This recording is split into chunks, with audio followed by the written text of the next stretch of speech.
Hey everybody, welcome back to Kiki Loves Nigeria.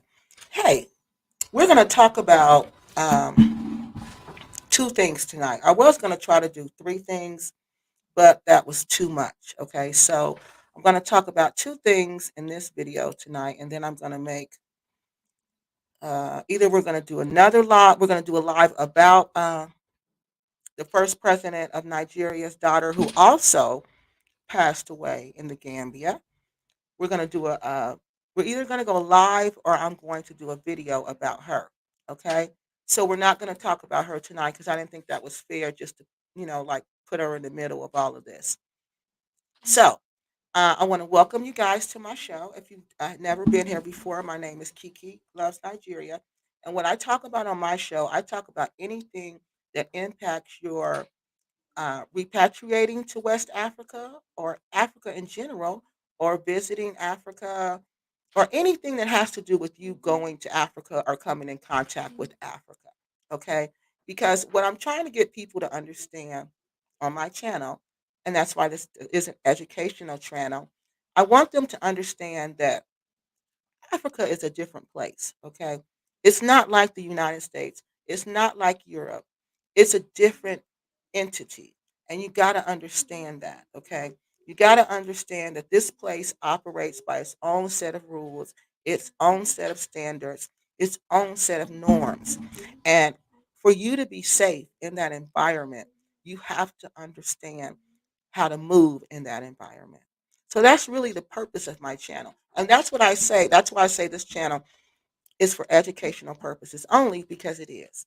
It's to help you understand these challenges that you may, but you will face. I'm not going to say may face, that you will face when you go to Africa. Now, what I've been talking about lately are these women who have been passing away unexpectedly in West Africa. But here lately, I've been seeing stories, okay, about men who have been unalived in different countries. But, but, but I didn't get a chance. I hadn't talked about them. I was busy with the other cases. So when this case came up about Andre, I knew I had to say something about this because he isn't the only person who has passed, male who has passed away in another country. So, if you look on my channel, I just did a video yesterday about a man named Adrian, who I believe was in his 50s, who passed away in um, Panama, and his family's having trouble getting his body back. Well, we're going to talk about Andre tonight because I'm getting different information about what happened to Andre. And also, when I heard the story about Andre, I was just, um, I was just really in shock. I was just really in shock because the stories that I were getting about him, either way, the stories I was getting were really, they were alarming. So I needed to talk about that and just let you guys know, when you're a single man in the Gambia, seems like you can have some issues too. So we're going to talk about that. And again, why is this information important to our community? It's important because, like I said, people were getting the wrong picture. They were thinking, "Oh, it's just women. It's just black women who are being touched by this." And no, it's not. I've been telling you all along. I talk about women on my channel mainly because I'm a woman and I feel like somebody needs to speak for us. But when I come across cases like these, and I see that people are getting the wrong message, then I have to say, oh no, that's not it. Males can be also unalived. I don't know if Andre was unalived because, again, has Andre had a autopsy? We don't know. We don't know. From the report that the Fatu Network gave, the sister was not coming back to the Gambia. So we don't know. We don't know how he died. But there were some things that when I first heard about it, that I found it kind of, my mind was like, well, why was that? And why was that? And why is that? And then I got a message today that made me even think even more. Why was that? So that's why this information is important to us because as we travel back and forth to Africa, as we relocate back and forth to Africa, relocate in Africa, we need to know, again, how to move in Africa, how to be safe in Africa. We need to know these things. And where did I get this information from? Again, I like to use primary sources. I don't like to use secondary sources unless it's like something like the BBC. Well, I think that's a news media source because that's considered a primary source. So I don't really use secondary sources because secondary sources to me are for what I do. It can kind of get you into that hearsay stuff, and I don't like hearsay. I like to just use facts. So I get my information from videos, emails. For this story, I got this information from comments. People have commented in my comment section to tell me what they thought was going on or what they had heard what was going on or what they knew firsthand what was going on. So I got this information from there. And there was also a video that he had done for Miss Blackson. And I'm going to show that video. So it came from videos and comments. And also the news source, Fatu News Network. All right. So let me see if you guys have any comments yet. Hey, for Black, how you doing? So I don't know. This person says, "Oh, you're welcome. Thank you for watching." Okay. For Black says, "Welcome all. Please hit the like butter button." Um, what is this? She's saying lawlessness in Africa. Q is saying greetings to everybody. Greetings to you too, Q. Why did he pass away? We don't really know. Again, these people are not having autopsies, okay? So we don't know. We can only try to put the pieces together and speculate. You know, we don't know. We just know this man was found on his balcony, his veranda. We call it balconies in the United States. They call it a veranda. He was just found on his balcony and on his well, they call it a veranda, and he was just unalived. And a lot of people, well, I'm not going to say a lot of people, some people say he wasn't taking care of himself and he wasn't eating properly. And then there's some people who say, no, there's more to it than that. You need to know the facts behind the backstory.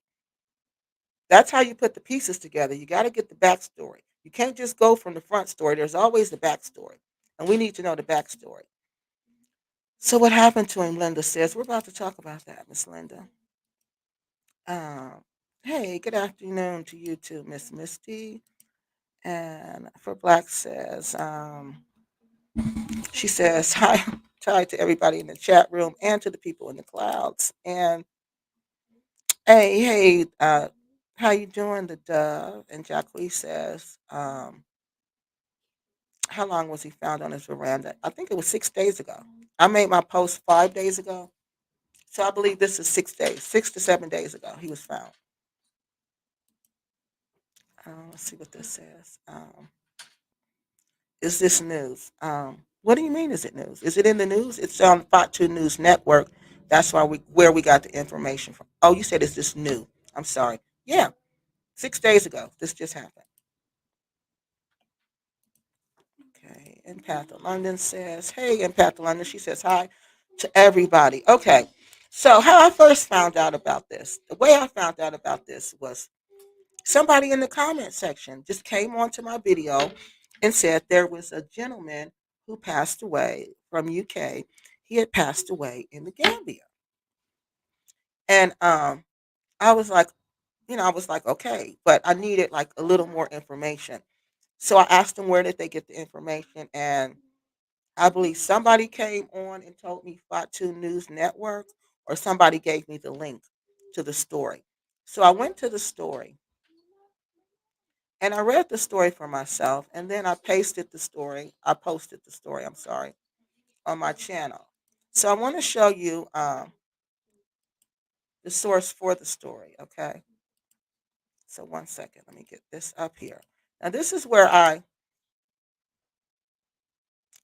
found the information, okay? This was on the Fatu News Network. So let's go to the story. And it says from a follower. I don't know what that means. Another diaspora unalived in the Gambia this morning. Now, when I read that, I was like, well, that's odd. Why would they say he was unalive? You know, why would they say that? Unalived means somebody did something to you. It doesn't mean you just passed away. So I thought that was odd, but then I thought, well, maybe, they're just misusing the word. Maybe, they use it differently. I don't know. So I'm thinking, well, unalive, that was the first thing that stuck up to me, stuck in my head. Why would they say this person was unalive? Okay. So then it said, according to the police, he was found on his veranda with his passport and mobile phone next to his body and his key in his hand. Now, when I read that, that's when some my spidey senses went up because I've been to Africa, like I said, 12 times. And when I go for anytime I go, I don't move around with my passport on me. So I found that to be strange that his passport was laying next to him. That was the first thing that came to my mind. Why did he have his passport?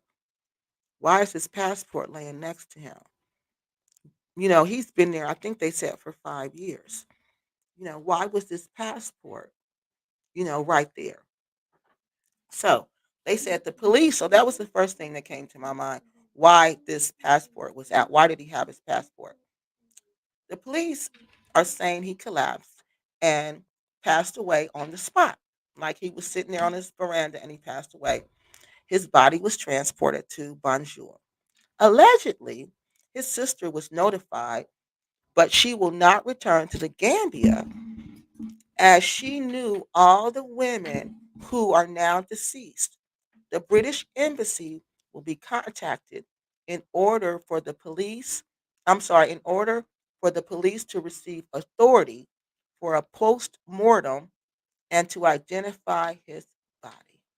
Now, this came from the Fatu News Network, okay? And so after I got that one, hold on, let me put these up here. So after I got that one, how do these people know he wasn't eating properly? It's not if he ate alone most of the time. Well, it sounded like the one lady knew him. Okay, it's because the Gambia is kind of small, and well, not kind of small. It is small, and people know each other.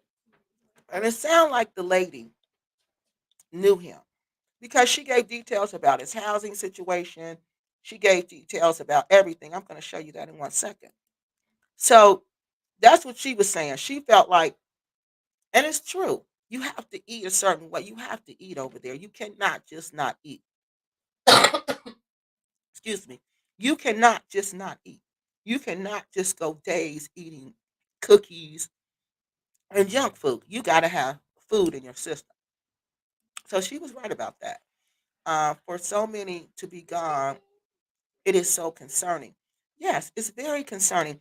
That's why it just surprises me the people who are not, how the petition is just is sitting like people aren't signing it, and I can't understand why people would not want this done, why they would not want our government to mandate this and also fund it so people wouldn't have to worry about this happening. People, families wouldn't have to worry about, do we have the money to pay for the autopsy? Of course, every family member wants to know what happened to their loved one. But this is cash money, people. They don't take credit cards. Well, most people don't. So, this is a burden on the family.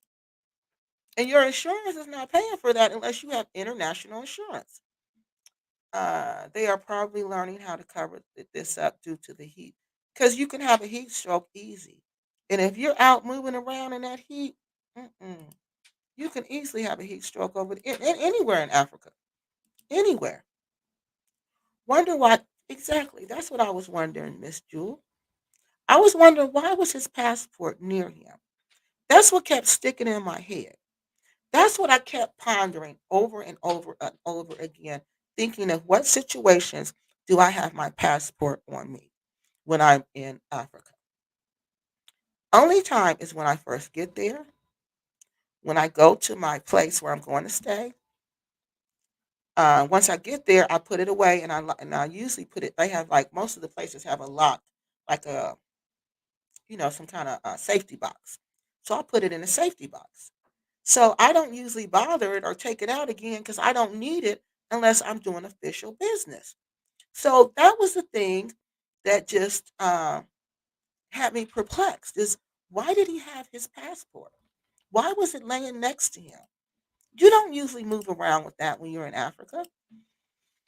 Uh, him with his passport near him shows the brother was trying to get the HE double hockey sticks out. I don't know. They didn't say he had a plane ticket. They didn't say anything. Many of us have underlying medical conditions that have not been diagnosed, and they have these mysterious viruses that can take us out in a heartbeat, and that is true. That is true. But if you have an illness, an underlying illness, and your door is unlocked and it looks like your house has been burglarized and somebody's been in your house and you're passed away on your bed and you was healthy the day before, that becomes suspicious. That requires an autopsy. So and a tox screen. Because if you don't do the tox screen, you're not going to know if they were poisoned. Okay, and you got to do those to tell if someone was poisoned. So I don't understand. We wouldn't have to do these shows except to announce them, but we would know. We would know there would be no guessing, there would be no confusion, there would be no back and forth about you don't know this and you don't know that. When all actuality, nobody knows anything. Nobody knows. Everybody's just guessing. Everybody's trying to put the pieces of the puzzle together to get some answers. So, yes, it could be viruses, it could be a heat stroke. That heat is terrible over there. You don't know what it, and if you're drinking these, I was watching this one lady, Summer Aku, she's a Nigerian YouTube person, and she went to Nigeria, but she hasn't been there in 14 years. So when she went, she was drinking, I think she said energy drinks, and these energy drinks made her heart beat fast. And in that sun, she had to be rushed to the hospital. Now, if this can happen to her, you know this can easily happen to someone who's not used to being there. Now, I say this to say this is very true, but that's why you got to look at the circumstances surrounding the passing away. You have to look at that so we can get some answers because other than that, we're not. If we don't put it together, it's not going to get put together. So that's very true. Do we know how long he had been there? I think he had been there for about 5 years. And after I do these comments, I'm going to show you a video of him. He could have been experiencing heat stress. Yep. Moved to his balcony for relief. Yep. He also could have been disoriented from the heat. Yep. And confused. Oh, he's right.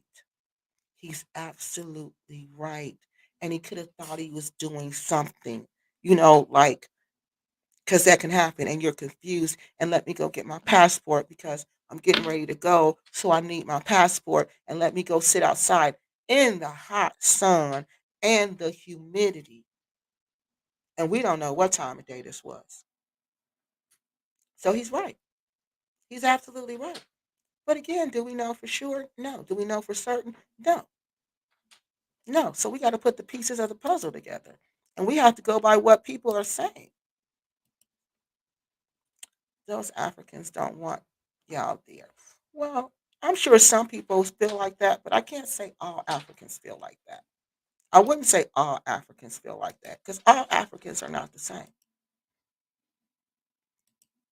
Next, I don't know what you mean. Next what? So, where is he from? He's from the UK. He's from the UK also. Okay. So now I want to show you this one comment I got.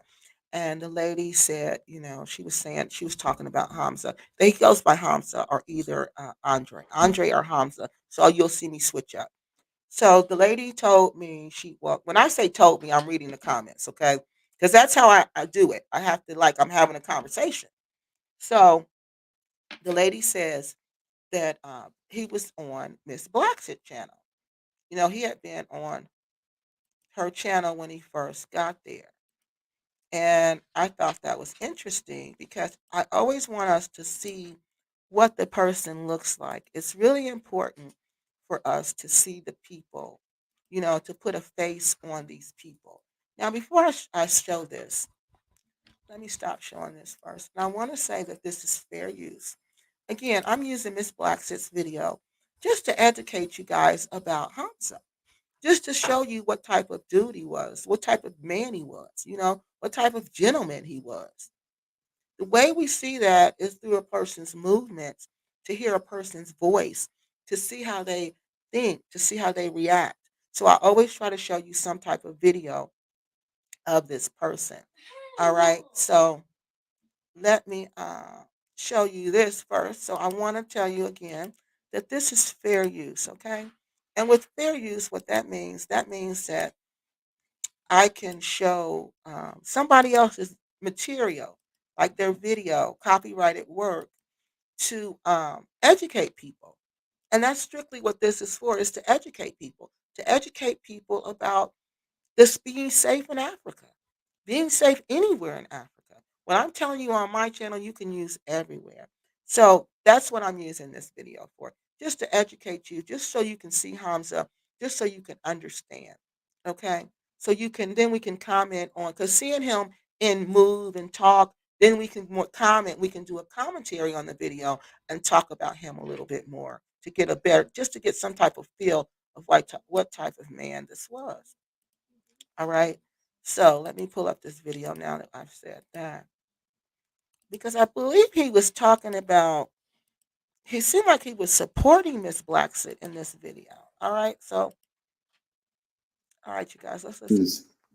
Black Seed family, brothers and sisters, my beloved, my name is Hamza. I am from UK, Yorkshire, and I'm gonna keep it short. If I can send this in, anyone can, so don't be shy. Excuse my eyes moving around. um, I'm not used to looking at a screen or doing selfies video. I'm not used to it, so bear with me. Now, to the point. I am making plans to visit Gambia in November, just because I've never been before. Now, I am fed up of the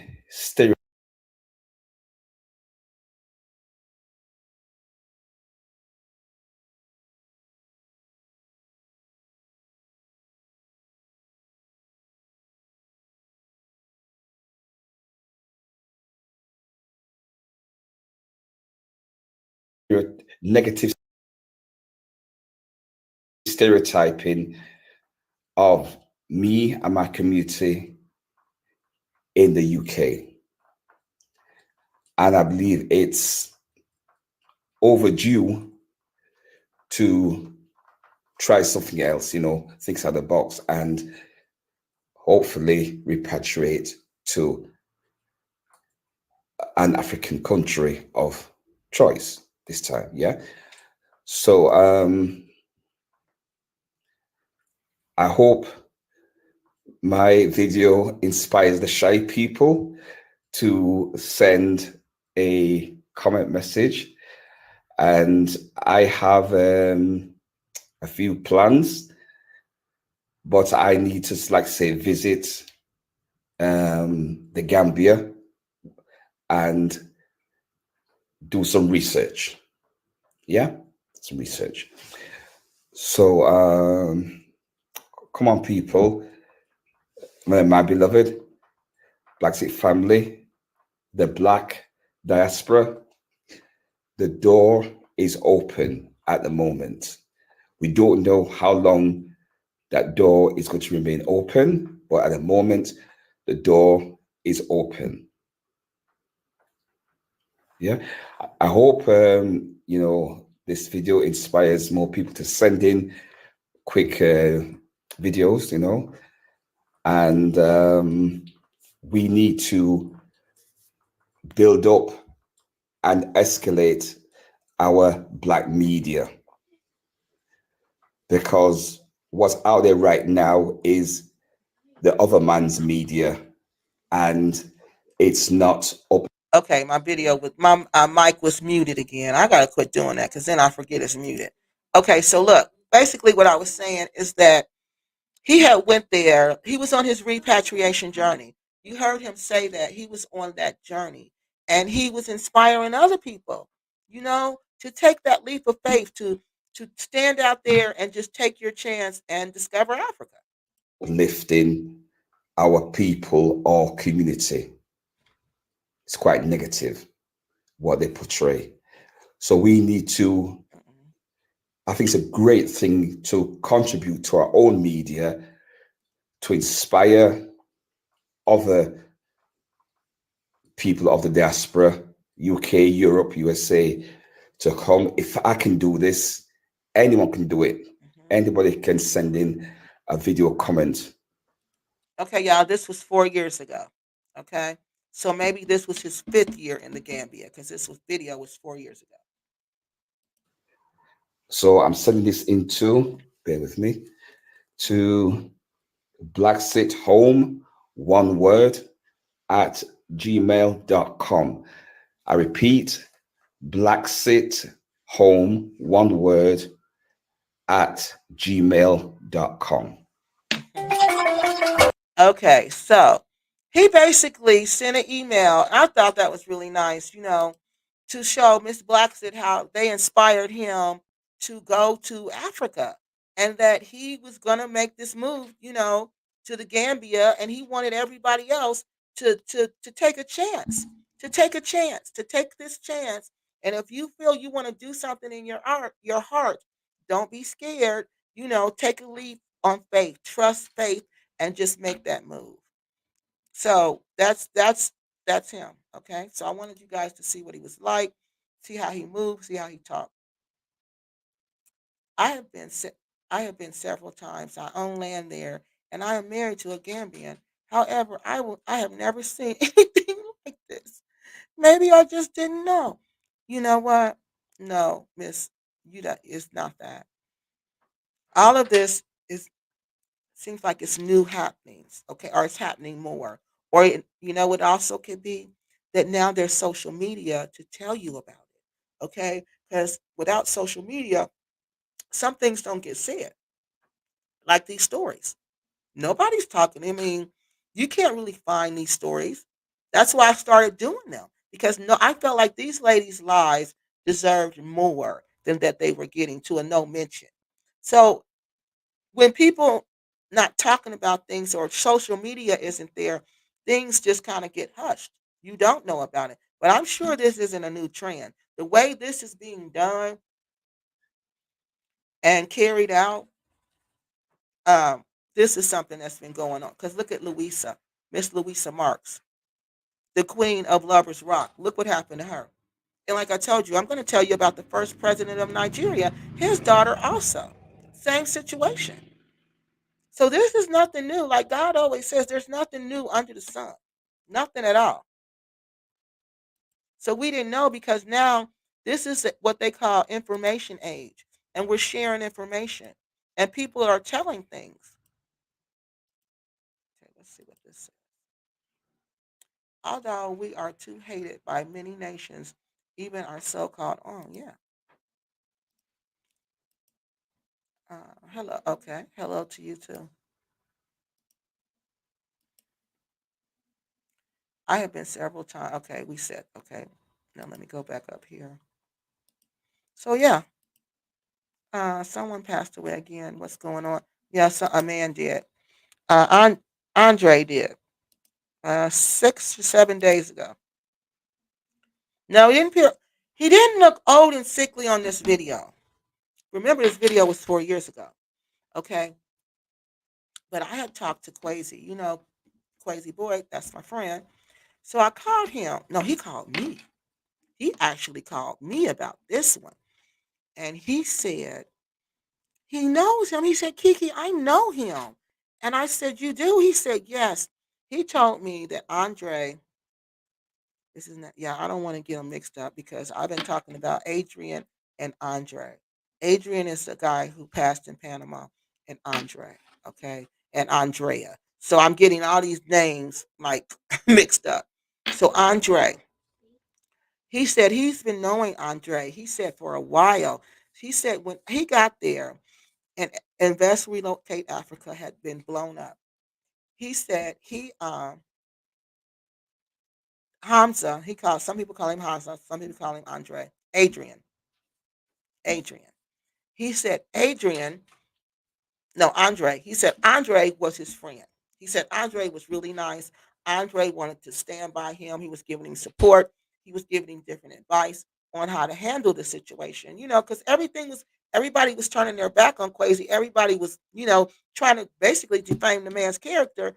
And Andre stood by him. He didn't do that. So then, also, he told me that when he seen Andre the last time, he said, Kiki, he didn't look good. And I said, what you mean? He said, he just didn't look good. He said, and he didn't look healthy. That's basically what it sounded like to me. He didn't look healthy. And when he was talking to him, he said he just kind of, how some people just appear sickly. Like it just appears like something's wrong, but you can't put your finger on it. It sounded like it was like that. Like something was wrong, but he just couldn't put his finger on it. So he says, I think he was sick, Kiki. And I said, I kind of think that too. I said, I'm starting to kind of think that too because of the way he was found and what people are saying. But what kept me perplexed again was the passport laying next to him. Okay. But then we have an explanation here. It could be he was confused, he was sick, he was confused, and he just grabbed the passport. Okay. So 4 years ago he didn't look sickly, he looked healthy, and he sounded like his family is from the islands. I think they were. Okay. So let's see what else is here. Okay, I'm sorry about that. So now that's what happened. Okay. He is from Chicago. Who? Andre? No. Oh, are you talking about the one from Panama? The one from Panama I talked about. He's from. Uh, where was he from, y'all? I think he's from Georgia. This guy is from the UK. I think he was the one that was working at the hotel. Well, I don't know. I don't know if he was working at a hotel. I know I watched Molly Moore's video, and Molly Moore said he worked for him when he had Jaden's restaurant. That he worked at Jaden's for him. So he said that. Oh, thank you, thank you. I appreciate you guys for watching me. So he said he worked for him. So it sounded like he had a job there. He had different jobs. Some of us suspect something is going on with these European countries we're living in, but can't prove it, but feel an urgent need to leave. Perhaps many who are passing mysteriously over here and over. Okay, I don't quite understand that, Don Red. So kind of clear that up for me so I can understand what you're saying. I appreciate you, Kiki, for letting us know. I am glad that you are broadcasting this, Ashe. Oh, thank you so much. Thank you so much. I think it's time to do a survey of how many were in land deals at the time. Oh, or how many had land. How many had land? And who got the land after they passed away? Who was the beneficiary to the land deal? Because did you read the comments in my comment section where a lady wrote me about who she surprisingly found was the beneficiary to her land? We're going to talk about that after we finish this. Yeah, I think we need to find out how many people and who were the people they were in land deals with. Uh, we're too trusting. Yes. And for some reason, when we go to Africa, we even become more trusting. I don't know why that is. It's like we let our guard down and we think everybody's looking out for each other, and they're not. They're not. Some people are just greedy. Just like here, some people are just greedy. Someone could have been giving him a drug slowly, so he would have been thinking of getting out of there. He could have been. He could have been. Because Quasi said he did not look like himself. Quasi said he didn't act like himself. He didn't think like himself. You know, Quasi sounded like he was really shocked over how this man looked the last time he saw him.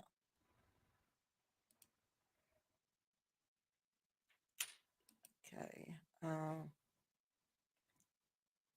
Okay. All right. I'm just making sure we got all of this. So something could have been going on then. And it looked like it might have been from these comments I'm about to read you next. Um, a lot of people, okay. Yeah, they are.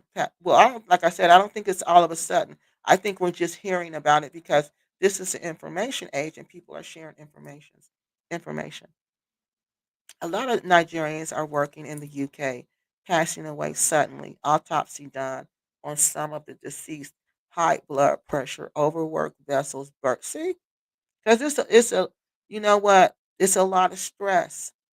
It's a lot of stress, and things are going up. Like no matter how much money you make here, like things are so expensive. So yeah, I believe that. That doesn't surprise me at all. It's a decrease in quality medical care that we're so used to. And see, I don't know if they do the same thing in the UK. All right, so let's go over here. Let me look at my notes and see what's in this. So we saw that video just introducing Hamza, giving us an idea of who he is. Okay. Now, I want to show you,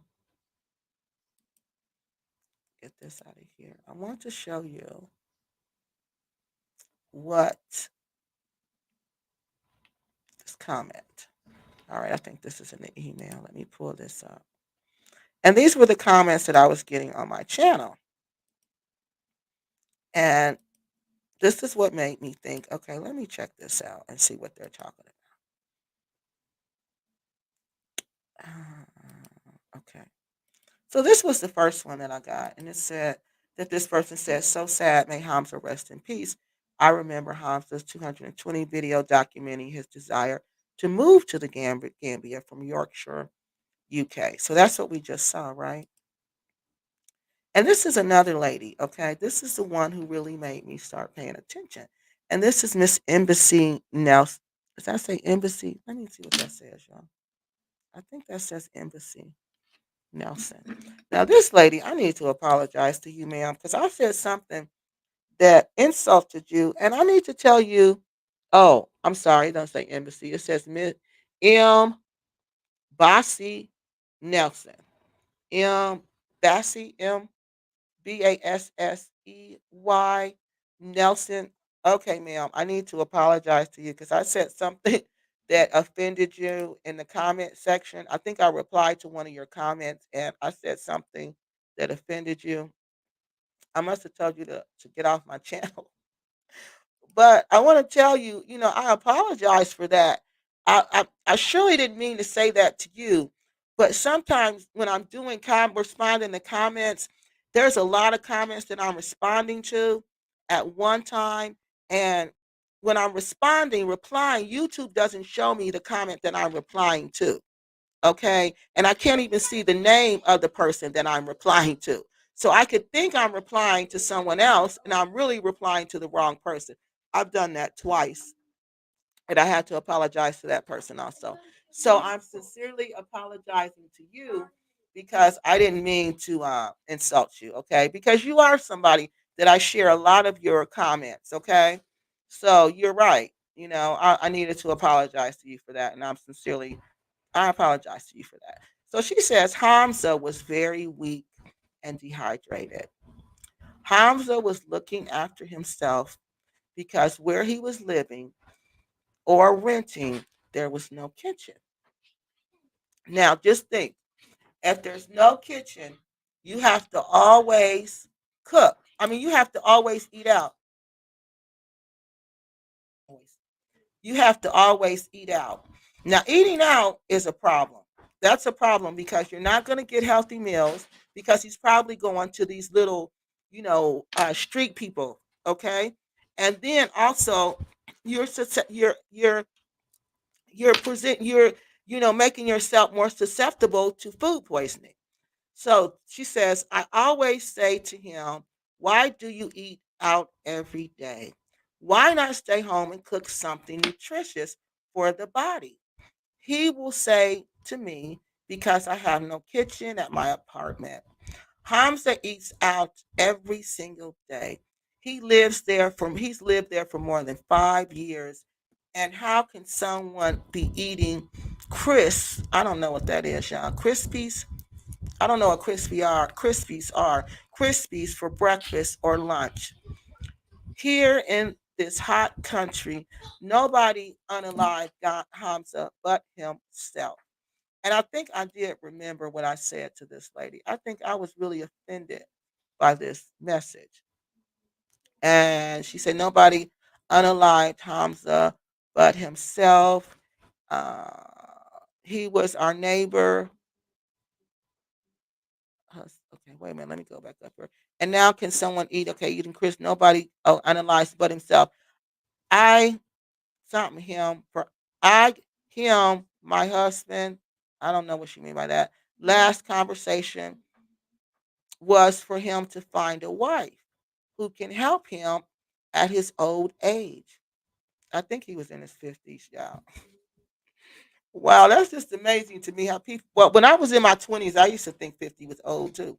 Uh, of his old age, and he say I should find him one, my sister.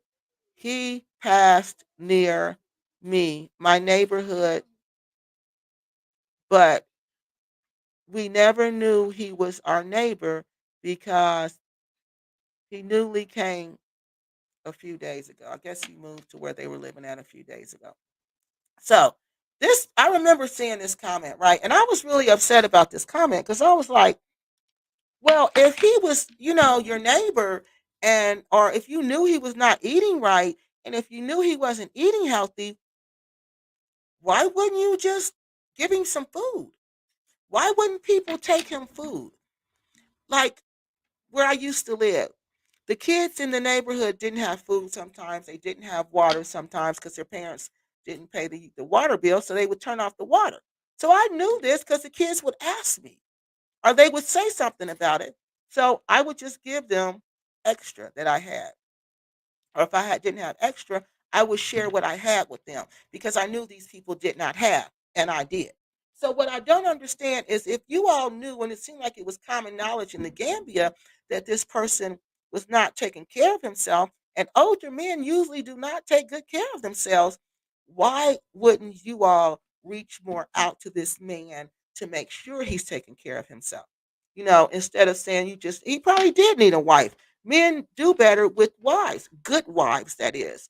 But he didn't have a wife for some reason. So why didn't this repat community, who say they're such a community, who comes on YouTube and pretends like they're this united community working together, why didn't they check on this man? Why didn't they take him food? Why didn't they tell him he needed medical assistance? Why didn't they do anything like that? This is what I'm thinking the whole time. This is what I'm thinking. Because it seemed like it was common knowledge he was dehydrated. It seemed like it was common knowledge that he didn't have a kitchen. It seemed like it was common knowledge he didn't eat right. So why didn't the community come together to take care of this man? That was the question that I had. So let me check y'all comments. Okay. So let's look at these comments now. The lady sounds correct. If he hasn't eating properly, and maintaining the right electrolyte levels in his body, the heat probably did him in. Drinking water isn't enough to stay hydrated. It is not in Africa. She's absolutely right. You cannot just drink water, regular old water, bottled water, and think you're going to stay hydrated in Africa because you're not. Your electrolytes will get off. And once they get off, they can mess up your heartbeat. And once that your potassium drops, you're in danger. And you won't even know it until your muscles just start doing whatever they want, stiffening up, contracting, and your heart start beating funny, skipping beats. I would never allow a neighbor to go without. Nothing wrong with making a pot of rice. No.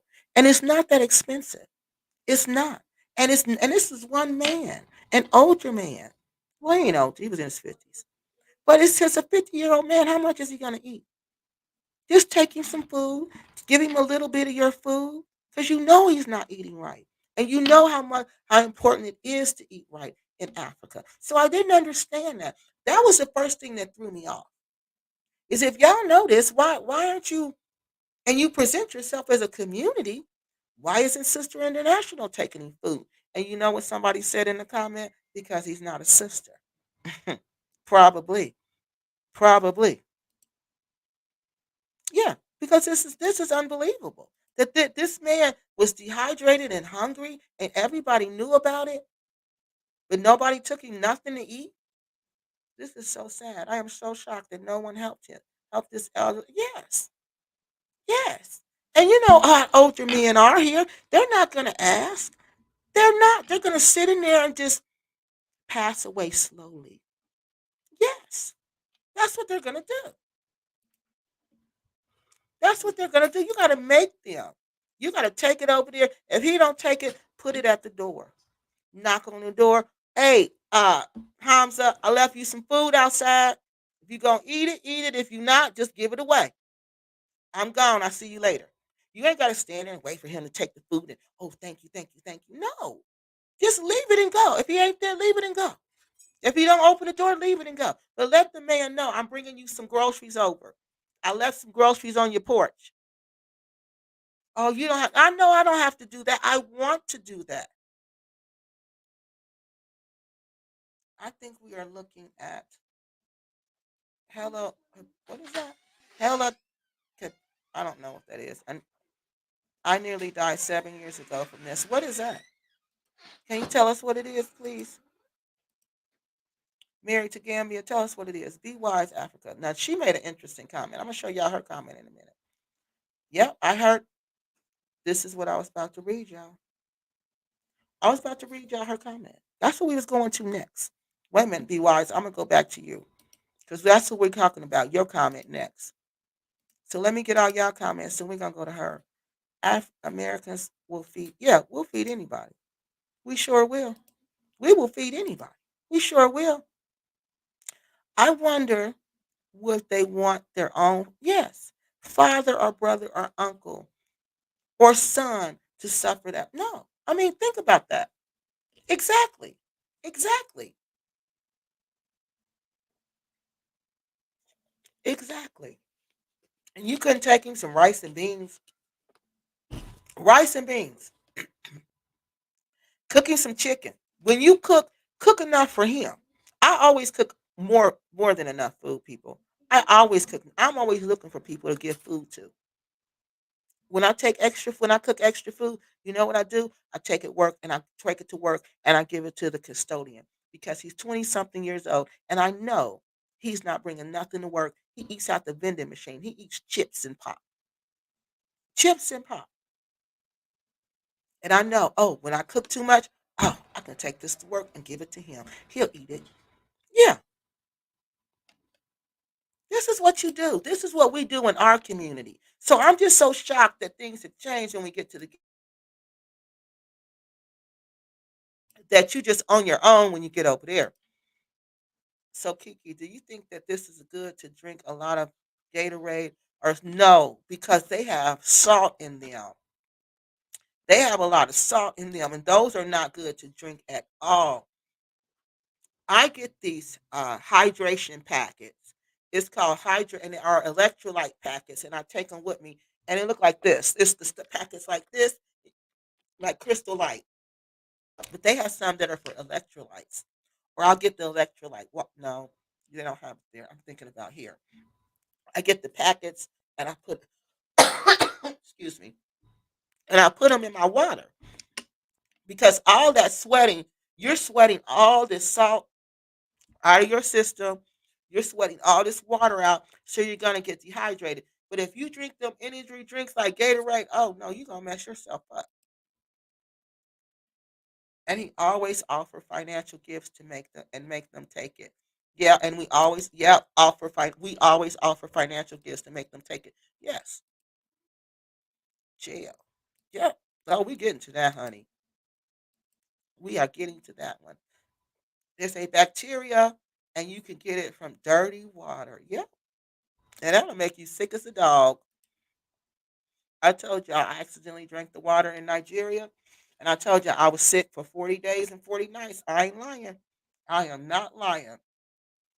What about eating fruit? You can eat fruit long as you peel it and wash it off. Uh, Hi Ben, how you doing? Uh, I take a yes. You have to take electrolytes because if you don't, you're gonna be messed up. We drink. Yeah, I think that Banjo. Well, I drink that a lot in the Gambia, but they told me that can make you sick if you drink too much. Okay, thank you so much. I will know what to put in. Yes, you have to put that in. Please make sure you take that. Coconut, yeah, coconut water too. One time I drank. I had some. My friend got me some coconuts and gave me some coconut water, like some real, just fresh coconut, because that has a lot of electrolytes. But you got to remember that when you're sweating, you're losing massive amounts of electrolytes quickly, rapidly. It then causes ulcers, and often you can have a blood transfusion. You have to have a blood. What kind of ulcers? Because somebody was telling me about that. That happened to them when they went to the Gambia. Okay. So let's I want to make sure we got all these comments. Let's go this way. Did we get that one? Uh, yeah. She was telling us about what. That's why you can't never drink the water. You can't never do that. Yeah, we'll feed anyone. Okay, did we get all of these? Um, I didn't. That lady was passed away a few months ago. Say that people use special seasoning on her food. Are you talking about Anja? That's who you talking about? Are pharmacists regulated there? Maybe uh, BP needs to take BP meds are fake, not offs. Well, I don't know.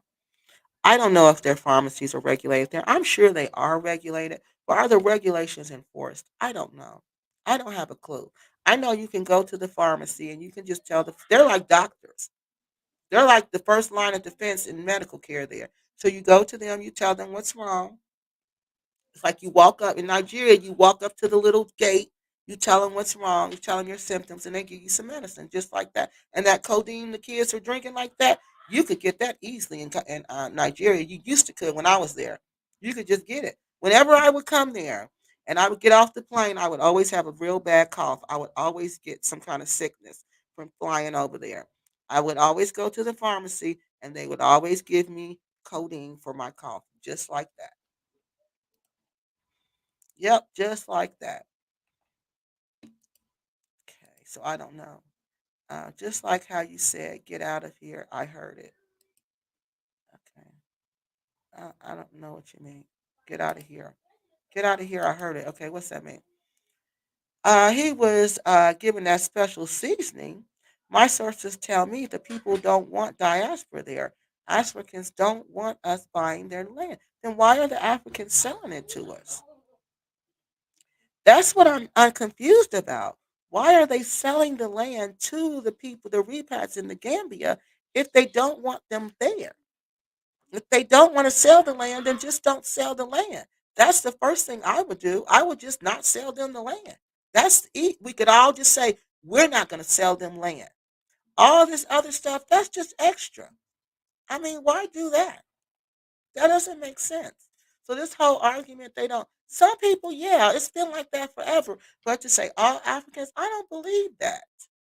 I know too many Africans from all over Africa, and I don't know those Africans who don't want us there. I've met them while I've been there, but those aren't the Africans I'm around. Now, they don't want the people there causing trouble, but they don't care where they're from. But to say they don't want us there, I don't know. I can't say that's all African people. I don't believe that. That has not been my experience. And if that's your experience, that's so unfortunate. It's still because you know what? African people, to be honest with you, when they love you. And they can be the best, they will be the best friend you ever had. Okay? They will have your back when nobody else has your back. That's been my experience with Africans who really like you and care about you. Okay? I'm glad I made it to the live. Wait, this was a yes, this was 6 days ago. I'm glad you made it too. Thank you for coming. Yeah, thank you for coming. Good evening. Hey. Okay, so did we get all the other comments? So now we're going to talk about this comment. We're too okay. Uh, we're too trusting and depending on other people to feed us and then to provide us medical care. Anybody can get to most of us living over here and living over there. Well, that's why you got to always have your guard up. That's why you got to be careful and think about what you're doing and how you do it. You just have to do that. You just have to do that. So let's see. Yes, ma'am, Miss Anja. I apologize. That's okay if you didn't remember her. No, that's fine, honey. I misspell people's names all the time. As long as you correct it, that's all that matters. Hi, Sky. The Africans don't want Black Americans buying land, but the Chinese don't. See, that's what I'm saying. But where do we have that factual? Has anybody ever done a study that says that? It would be an easy study to do. Very easy. And dude, just think, who are we buying the land from? The Africans. We didn't buy land from Chinese people. They're buying this land from Gambians. They're buying this land from Nigerians. So I'm confused. If you don't want them buying the land, then why are you selling the land to them? Just don't sell the land. Let's just hook up together and we just join together and we decide we're not selling them Americans any land, and then we'll just go to the government and tell the government we're not doing it anymore. And that's all to it. James did a video about that. UN did a video about that. So some people don't want to sell them land. So the minister of whatever agriculture or what land told them, don't sell them the land. That's all you got to do. Nobody's making you do anything. Nobody's making anybody do anything. So all this, they don't want you over there. They don't want you buying. Well, don't sell it. Eating street food is enough to unalive you. Anybody with the Western system, and especially when you're getting older, it's not a good idea at all. No, it's not. You got to cook. Like I told you, y'all saw on the videos, I was cooking every day. Every day. I don't believe in the conspiracy of unaliving people because they're buying the locals' land. But an incentive would be to sell the land for needed money and get it back. Right. But how are they going to get it back?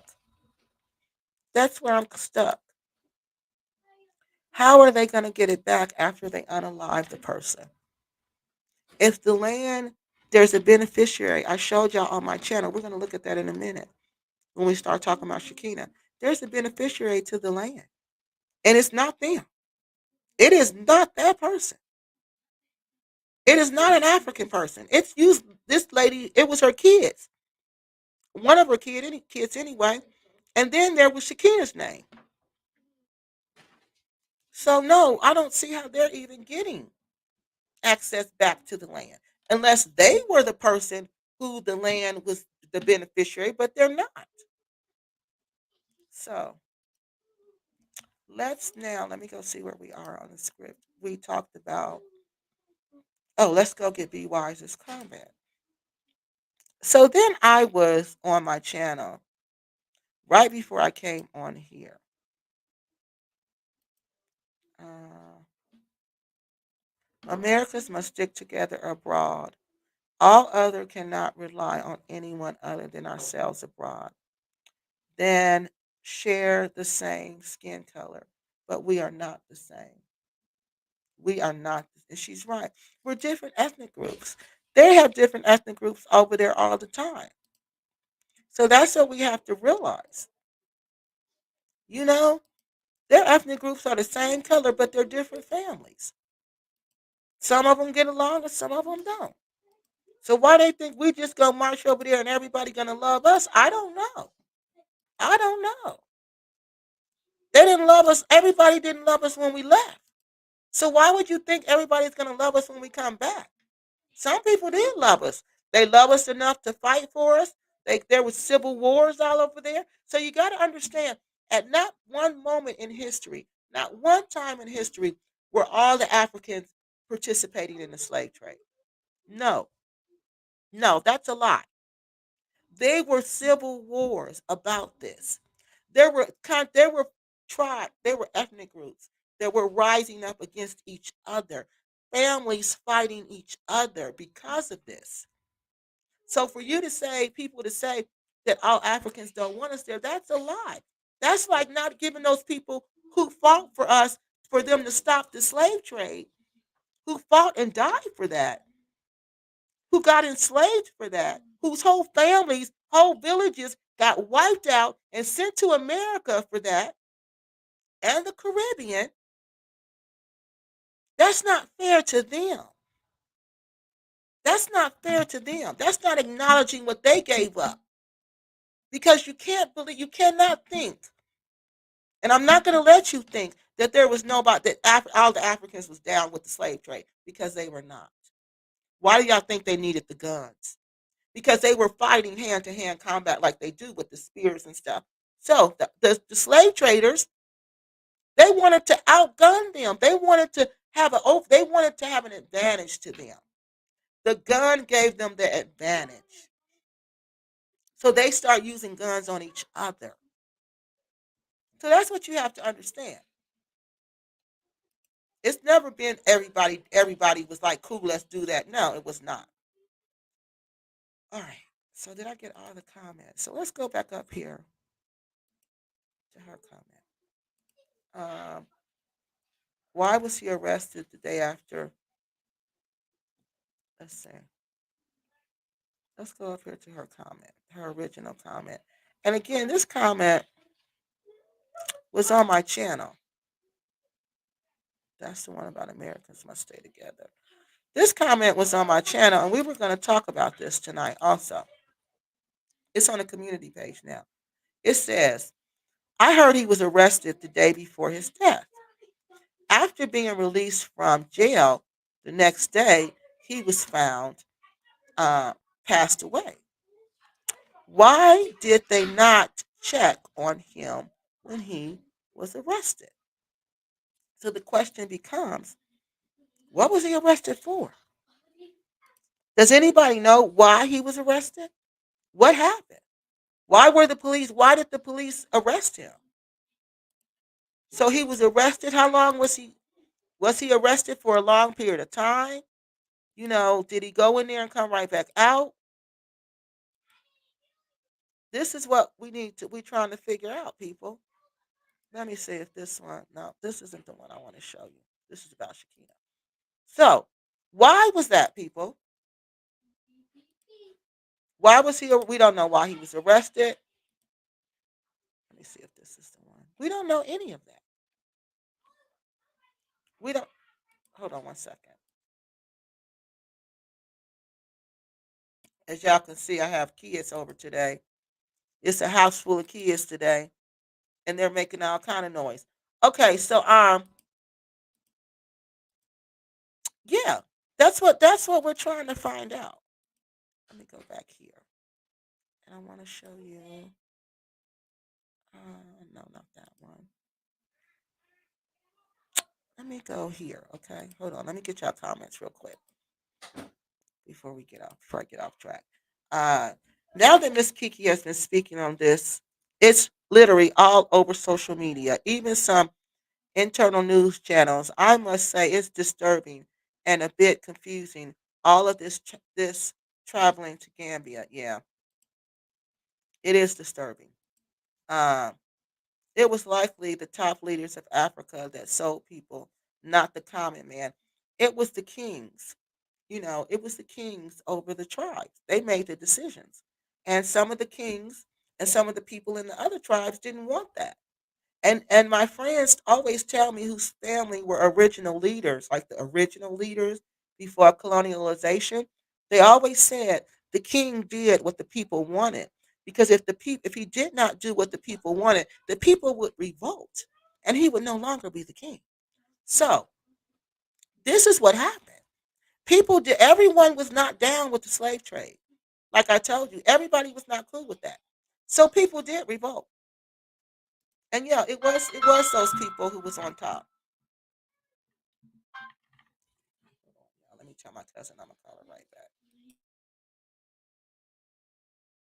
So yeah, it was those people who were on top. Okay.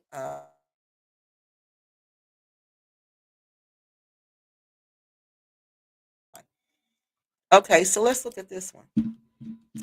There's something of yes, there's something about the passport in hand that seems like sometimes people try to leave proof that something is wrong. The lady from New York told us something is fishy.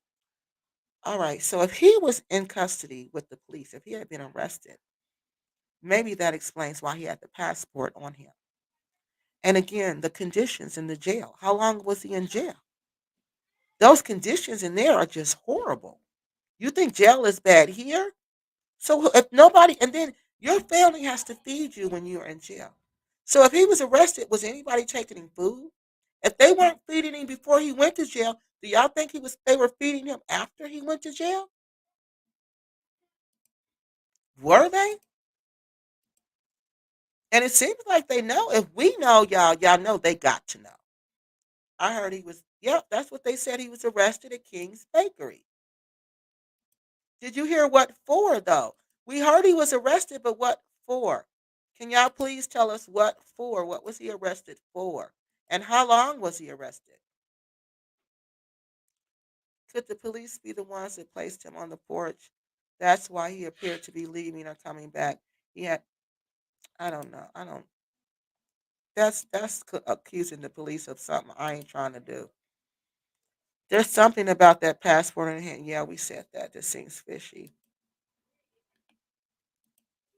Um, Not true. We were successful in other parts of Africa as well. However, they are just not getting the attention that they are not they are not getting the attention that is what I believe. Oh, she said that people are successful in other parts of Africa, but they're just not. I'm sure there's success stories.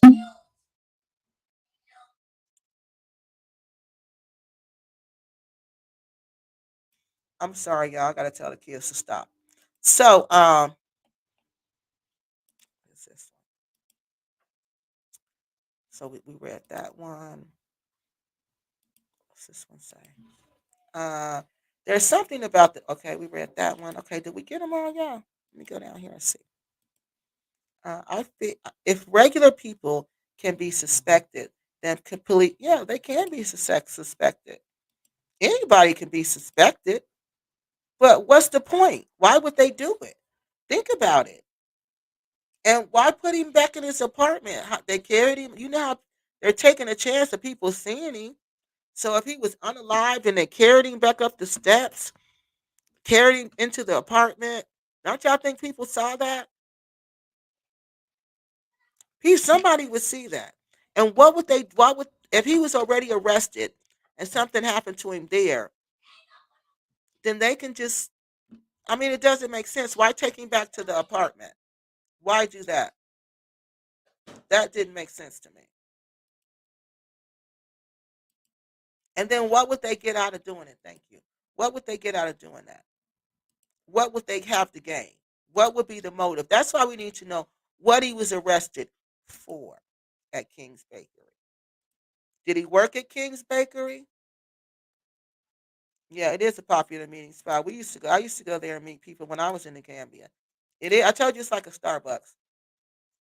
Nothing is a coincidence. No, it's not. No, it's not. You're right. I heard he was okay.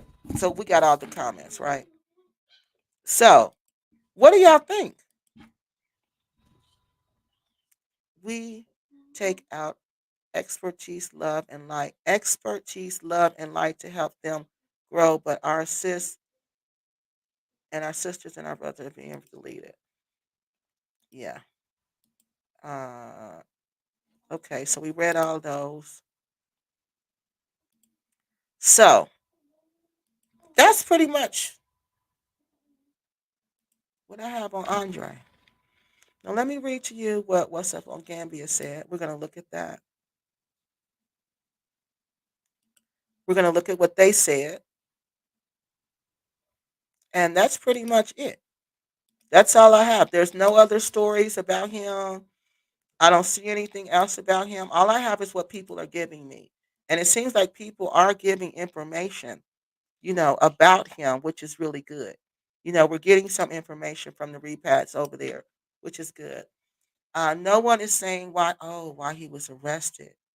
King's Bakery is a popular for any British, yeah, and scammers. Oh my God. It is. She's right. It's a meeting place. It is. Plenty are arrested at King's Bakery. Yeah, because it's a meeting place. It is. She's right. It is a meeting place. I would always go there and meet my friends. That's where we would go, to King's Bakery. Oh, I think it's called King Baker. The King Baker. I think that's what it is. That what it's called? Yeah. Because I was calling it wrong. It's not. I think it's the King Baker. Yeah, it does. It happens all over. But I told you I just haven't talked about it. But somebody wrote me and asked me to talk about somebody in Kenya. Okay, so yeah, yeah, it does happen all over. Uh, what is this one, y'all? Hello. Okay. So, did I read Curtis's comment? Curtis says, you can't rely on other folks feeding you the way the man's heart is through his stomach.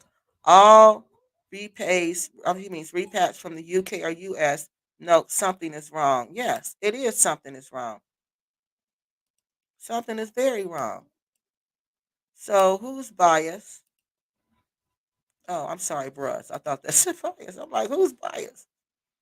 Okay, let's see what this one says, y'all. I don't trust the police anywhere. Maybe he was play. Okay, we talked about that one. That will leave too many witnesses. Uh, expertise. I don't know. Okay, we say this one. Yeah. Okay. I think we got all of them. Could the police? Okay, place him on the porch and appear. That's why he appeared to be leaving and coming back. So you guys think the same. Two people said that. So two people think that's a possibility. But my question is why? We need to know why he was arrested. And what do they have to gain? What is the motive? Why would they do that? Why would they do that? What was his dealings with them? What he's had to be doing something. So that's what we need to know. Um, we got to stop running to strange lands and not firstly organize on our own land first so we can make moves. We already have family. Can't wait till we move. Okay. What's this one say? We appreciate. Oh, thank you. I appreciate you all for listening, for coming and joining me, and helping me figure these things out because we figure these out together. I'm not doing this by myself. We put our thoughts together and try to come up with answers because nobody's giving us any answers. Did he have family abroad that's willing to disclose more information? Well, let's read about the family abroad, okay? Because he does have family abroad. He has family in the UK actually. He has a sister in the UK.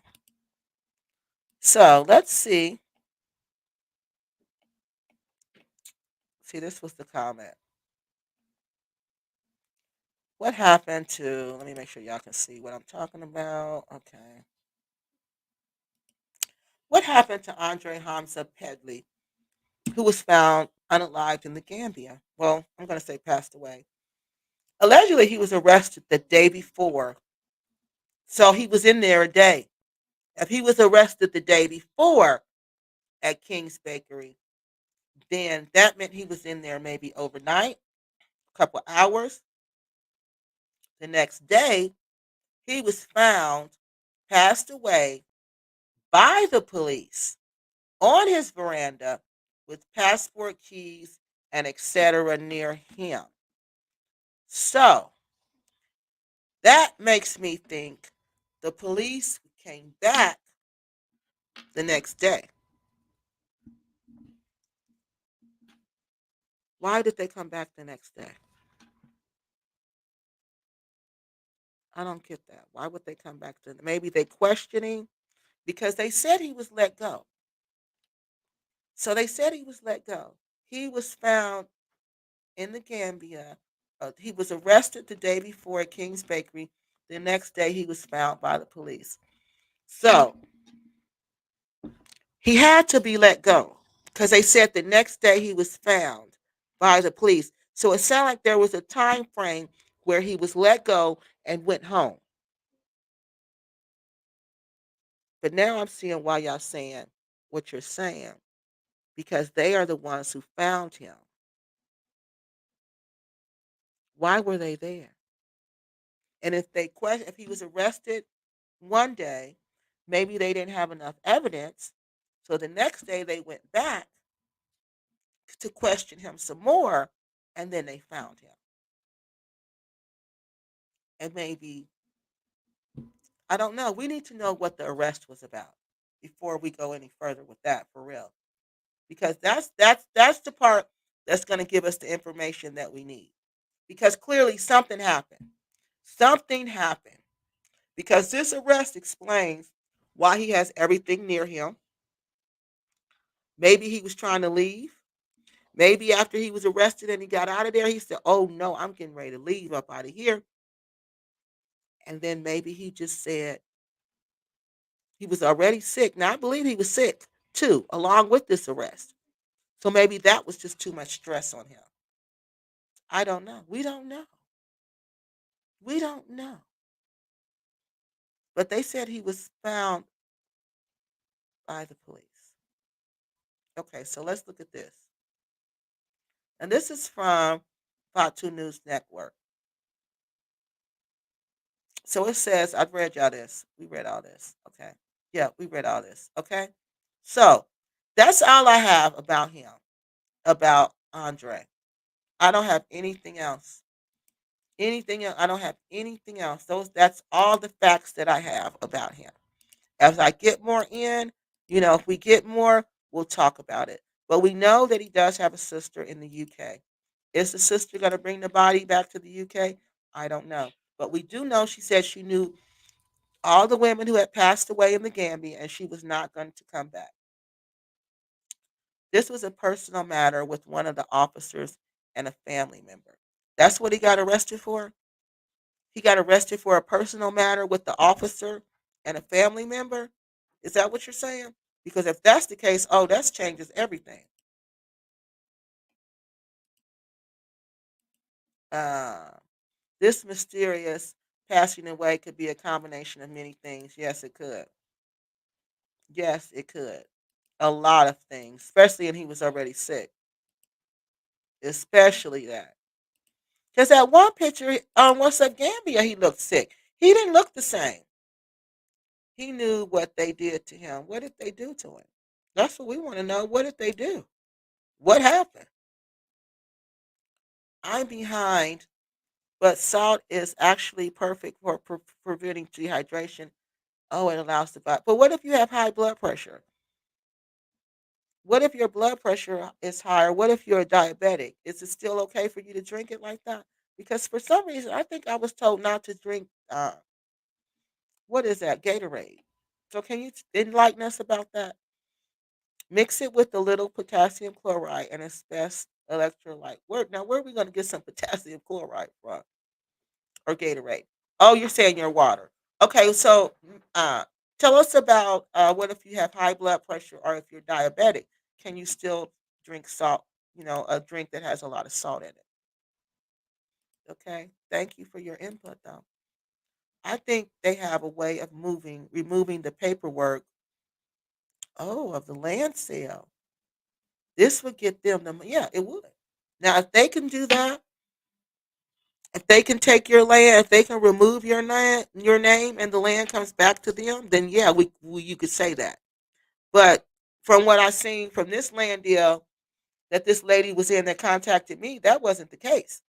Shakina was on there to get the land. It was a kid on. It was one of her relatives on there. I assumed it was one of her children. I think she said that. And then underneath there was Shakina's name. So maybe it was rough up in an accident. I don't know. We don't know. We don't know. We got to stop running to. Okay, we read that. All right, we got all of those comments. Let me go down here and get these. Chi and K says the same thing. Yeah, you see, that's what I'm saying. See, we all got those investigative personalities, all right? That's how come we can put it together and make it make sense. Because all of us are taking our person our thinking, our investigative skills, and we're putting it all together. That's why the story makes sense when we tell it. Oh, thank you. Okay. So look, y'all, she said Amazon sells potassium chloride in powder form. She said we can mix that with water and take that with us. Thank you. Okay, now tell us about the Gatorade with the high blood pressure and diabetes, if it's okay for us to drink it. Oh, she said in moderation. So don't drink a bottle. Okay, thank you. Thank you so much. Gambians cook daily. Oh, girl, yes, and it tastes so good. It does. Maggie tastes so good. It is a food addictive. It's MSG, extremely harmful to your body, but because it gives the food taste, it is very inexpensive, and you can't convince people how harmful it is. Exactly because it makes the food have that taste, and without that, the food doesn't taste right. She's absolutely right. Okay, we read those comments. So let's go back this way.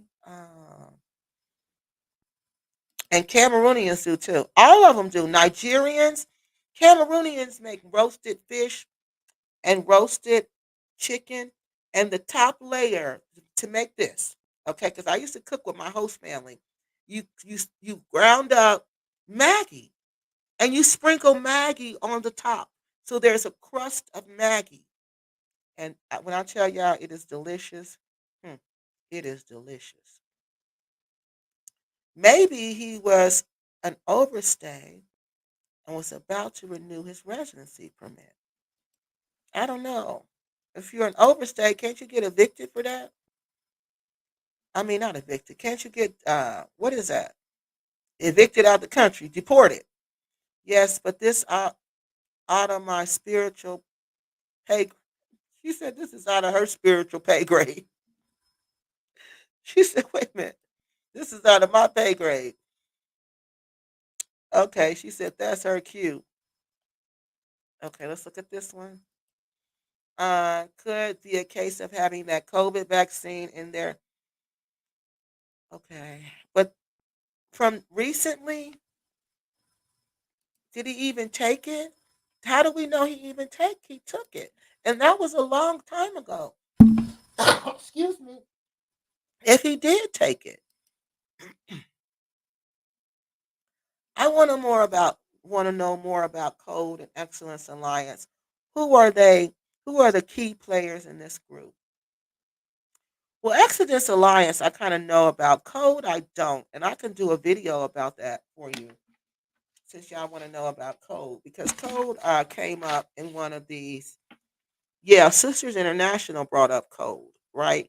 And so, Unapologetic Negro PN also did a story about Code.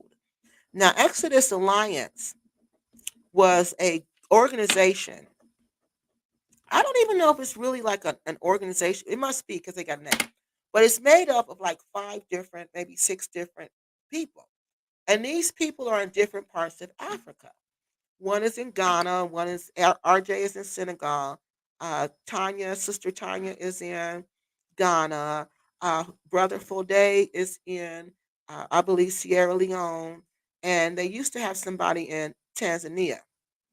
Okay. And what these people, I believe they had somebody in Tanzania.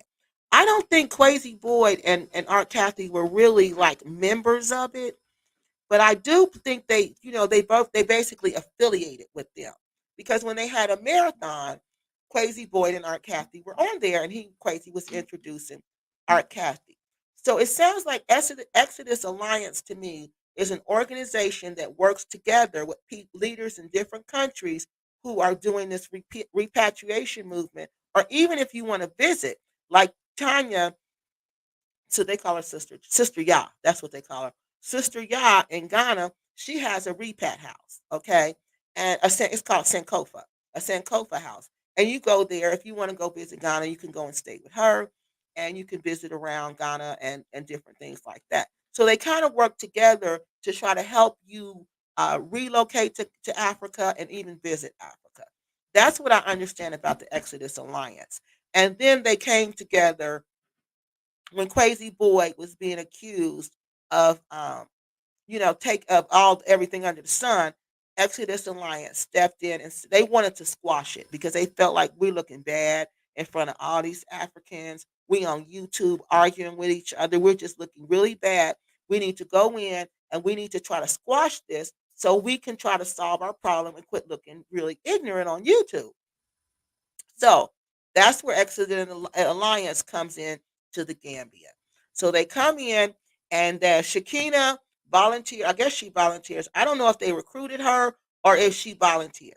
Okay, but Shakina comes in and says, "Okay, I can do the audit." She'll do the audit, and that's how she became involved with the Exodus Alliance and Quasi Boyd and Art Kathy. But to my understanding, I don't believe Quasi Boyd or Art Kathy knew Shakina before any of this. Okay.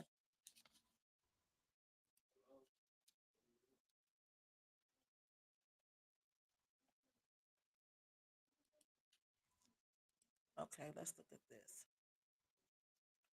You can get arrested for overstaying, and you would have to take your ID to the station.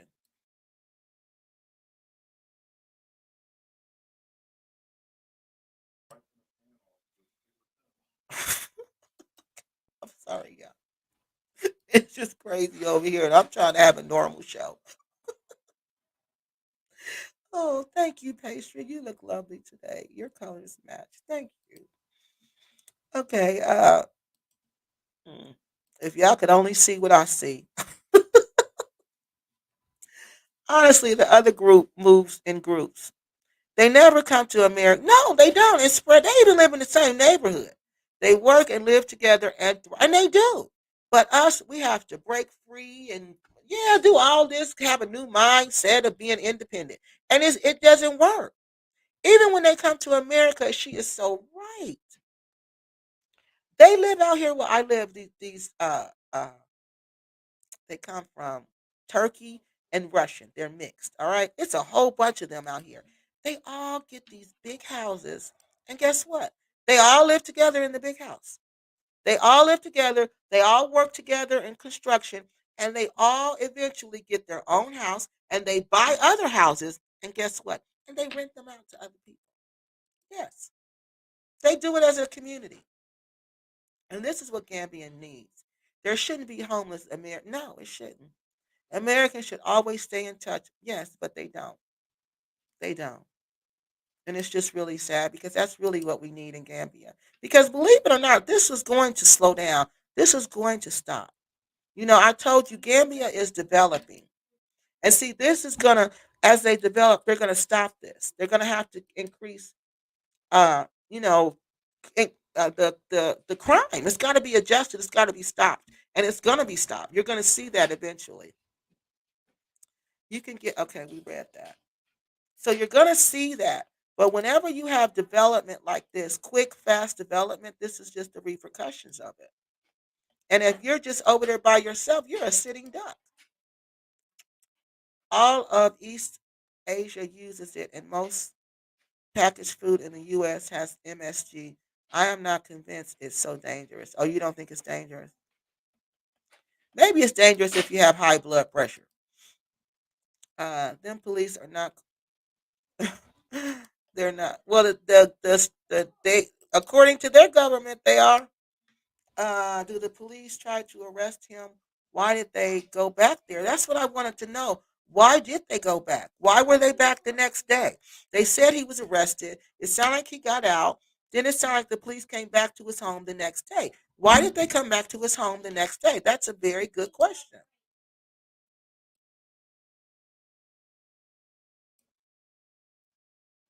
Okay, let's do this one. Kiki, do you have a sister, your phone number, sister's y'all phone number about Sankofa in Ghana? No, but I could probably find her information. Let me write that down to post it. It's called the Sankofa House, and it's in Ghana. Okay, I'm gonna put that on my community page. Post contact. Okay, sister, y'all. Okay. Uh, did we read this one? Seems like a real reason why they don't want those autopsies is because they really don't want the truth to get out. I noticed in Africa, they are so sensitive when it comes to getting into info getting out. Yes, it's called transparency.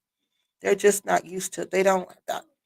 Some of them have a big problem with transparency, but this is the age of information, and information is going to flow freely, and everybody doesn't have a choice now but to be transparent. Because if you're not transparent willingly, you're going to be forced to be transparent because somebody's going to leak out your information. Organization is key to have to do it here. So when we relocate, we already know each, yes, and we're like family, and then it'll work. Then it will work. Then it will work. Exactly. Then it will work. And this is what Gambians need. They shouldn't. We already talked about that. Okay. And she's right though. That is a really good statement. Okay. I think I got them all, y'all. So now we're going to, when you get arrested for overstaying, you will have to take your ID to the station. So maybe that's what he was arrested for, overstaying. Because I know you can, that's a violation of their law when you overstay. You have to have your papers in order. And if this man isn't feeding himself right, then, and maybe somebody told that he wasn't taking care of himself. Maybe somebody told he was sick. Maybe somebody asked the police to check on him. We don't know. Kiki, you shouldn't start safe. You should start a safe resource station for Americans. Oh, okay. I'll check that out. A safe resource station. Let me put that down. That's a nice word. A safe resource station. That's really a nice word for it. So you can come there. You can come there and find a safe space, a safe place. That's a good idea. Kiki, do you? Okay. So I got all those, y'all. Look like I got everybody. Uh, who told the police? Exactly. Who told the police? If that's the case, how do the police know he's an overstay? They're not just going up to people, not in Africa, and asking, "Let me see your documents." No. So somebody told the police. Did somebody ask the police to do that? I don't know. We don't know. These are the things we need to know. Kiki, I would love to get with you to create something that would help. Really? I'm willing to check in. Okay, good. So email me, okay? All right, let me put my email up here. VS. Because it's really important that we work together. And I'm really good at creating things. Remember, that's what I used to do. That's what I went to school for. I create programs. that address issues in their community. I hope this is right, y'all. I can't see this thing. It's so little. The writing is so little. Okay, that looks correct. Okay. So that's my email. So just email me, okay? And we can talk about it. I'll gladly do something like that. That would be fun. These people are connected to Code and Exodus Alliance. Exodus Alliance. Most of these people have been arrested, sued, and accused. Are you serious? Are you serious? Matthew of Hyperlink. I know about him. Now we're gonna go back to Crazy Boy because that's the only one that I've been arrested. I've been arrested. That's the only one I've been researched. Okay, and from what I researched, Crazy Boy was cleared of all wrongdoing by the court in the Gambia. Now, I don't know about these other people, but I do know that the court in the Gambia said he was not guilty. Him and Art Cathy was innocent of all those charges. So, why people keep saying that he did it, I don't know why when the court says he didn't do it. And all this time I've been doing this, people send, look at all the information I'm getting about Shakina. Look at all the information I got about the Dusty Divas. Look at all the information I get, period. If someone had information, send it to me. Send it to me so we can talk about it. So I can get answers for you. Because what I've seen is just nothing. Nobody sent me anything. The Supreme, not the Supreme Court, but the court in the criminal court in the Gambia has cleared Quasi Boyd of all charges, all allegations. So I'm confused why people keep saying this, but that's what happens when your character is defamed. People believe the lies about you and not the truth. RJ, I don't know. I didn't research RJ's situation. Miss Blacksit, I don't know. I haven't researched her situation. Matthew of Hyperlink, all I know is what James said that he was in he was in jail. I don't know if he's in prison, but he was in jail in the UK for doing inappropriate things with his sister, who was allegedly handicapped. So this is all allegedly. We don't know. So the girl was allegedly handicapped, and he was allegedly doing inappropriate things with his sister. Okay. So I'm gonna go and get these videos, and we're gonna talk about all these players. Okay. Because y'all seem to think they're all connected, and they're some of them probably are. I don't know. I don't know until I look. So I can't make statements and say they're not until I look. I don't know. When I was there, I don't think it was open because he never went back. He never came back from the UK. And so when you ask people what happened, they just say, I don't know. He didn't come back. So the people in the Gambia, they probably don't even know that's what happened. Police extortion. We don't know. Uh, he's been there 5 years. Thank you. Why all of a sudden? It doesn't make sense. That's why I said, did somebody tell on him? Did somebody go to the police and say, oh, this person give him some money to go arrest him? I don't know. That's because they can be paid off. Watch Unapologetic Negro Pen 5 years ago. Matthew is now back in Gambia for weeks now. Wow. So we're gonna read about all. I'm gonna go and do that video, okay? About because he did a video on code and he did all the members, all right? So we'll go back and we'll look at UN stuff and talk about it. Because I don't know. I can't say anything about these people because I don't know. So I got to go back and get some information. But he was gone for a while. That was some years. That was like 4 years, wasn't it? How long ago was that, Be Wise? Wasn't that a while ago? All right. So that did we go over everything about Andre?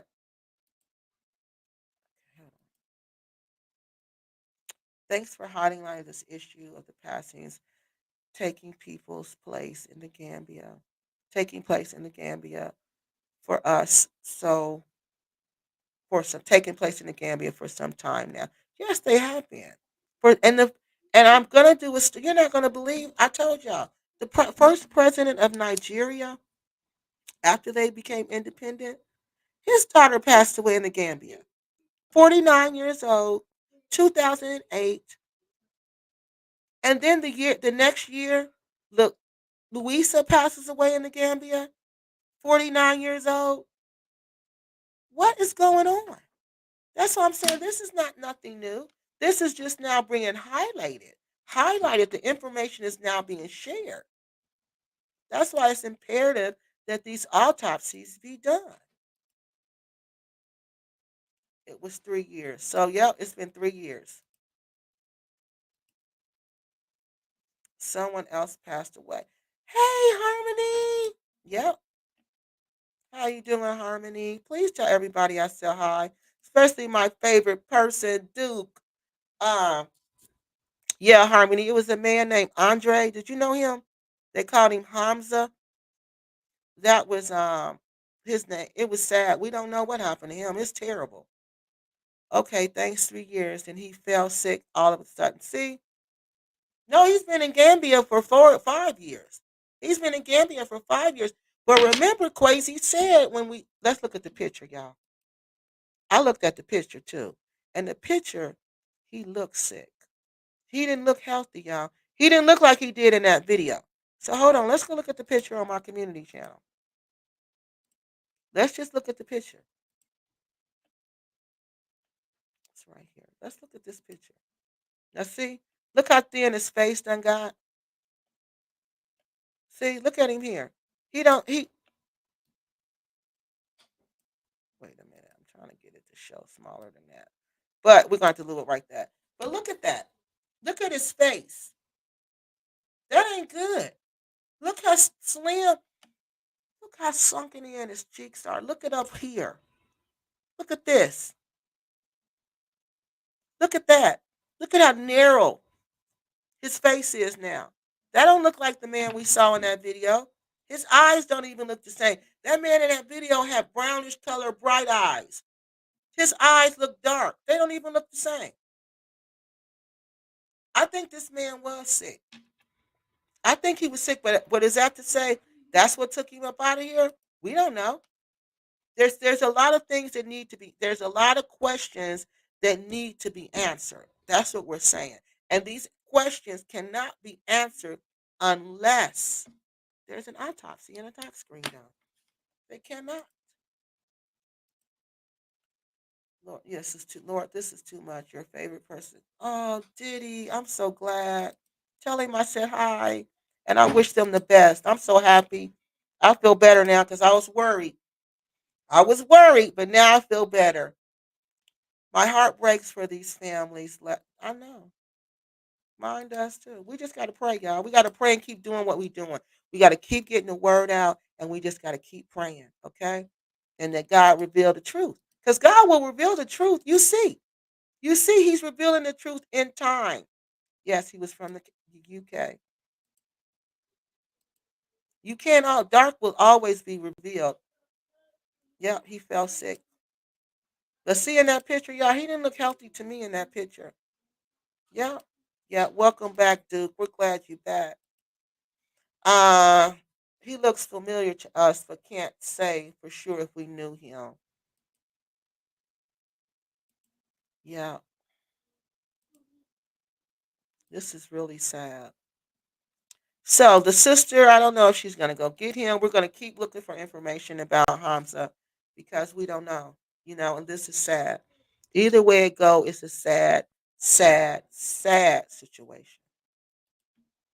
Um, if he were diabetic, he would have lost a lot of weight, but diabetes does not unalive you suddenly unless you ignore your health. And see, that's what they said that happened to Danita in Nigeria.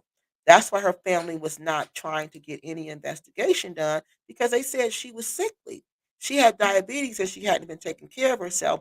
And in the heat in Nigeria, and she was drinking lots of she was drinking a lot of beer. And you know that beer in Nigeria has a lot of carbohydrates in it. She was eating a lot of Nigerian food and she was eating a lot of the fufu and stuff, and it had carbohydrates in it. So they were like, okay, it was her diabetes, and that was the end of it. 3 days after she got there, and that was the end of it. So that's all we have about Hamza. Now, as I get more information, we're going to talk about him. I'll bring it to you guys. So now I want to switch gears and I want to talk to you guys about this recent email that I got from this lady who just emailed me out of the blue. And let me read y'all this email. Let me share the screen with you.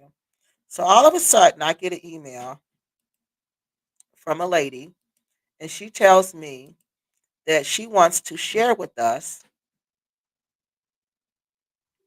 her experiences with Shakina. Check land sales in the Gambia for last year. This is where you will find the common link. Well, how do I check it? Is there a database? I don't think so. I don't think there's an online database. Land sales. It would be nice if it was. It really would. But how would I even get that information? Here we can get it, but not there. It's difficult. Um, Hi Kiki. Yes, RJ has been in jail. He was taking. Yep, he had a scam going for $2,000 a trip and scammed people. 2,000 a trip there. Where can I find that information? Do you know anything about it? Because I can't. I need to find information before I can do it. Where can I? Do you know where that information is located? That he was doing this and he was scamming people. Are you one of the people that he scammed? If you're one of the people that he scammed, would you email me and tell me your story?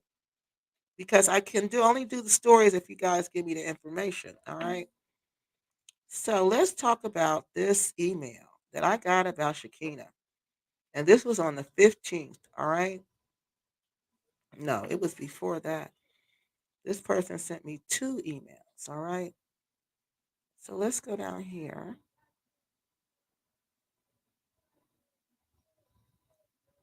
And this email was on the 15th. Let me go to my channel so you guys can see it. You're not going to be able to see all of it because you know how it shows. So you're not going to, I'm just read it to you. So this lady wanted to share with us her experience with Shakina. Okay. She says, "Hi, Kiki. I would like to put my views on this case you reported on your channel. I had a near miss with the woman in 2019 when I contacted her to complete my land title papers. She was recommended to me. I contacted her and we met at the famous King's Bakery and Turntable. She informed me she was a lawyer, which I later found out was not true. After a couple of meetings, she informed me that I had to give, now listen, I had to give her power of attorney so she could work on my papers. I met her the day to sign a power of attorney. Now, this is what I don't understand.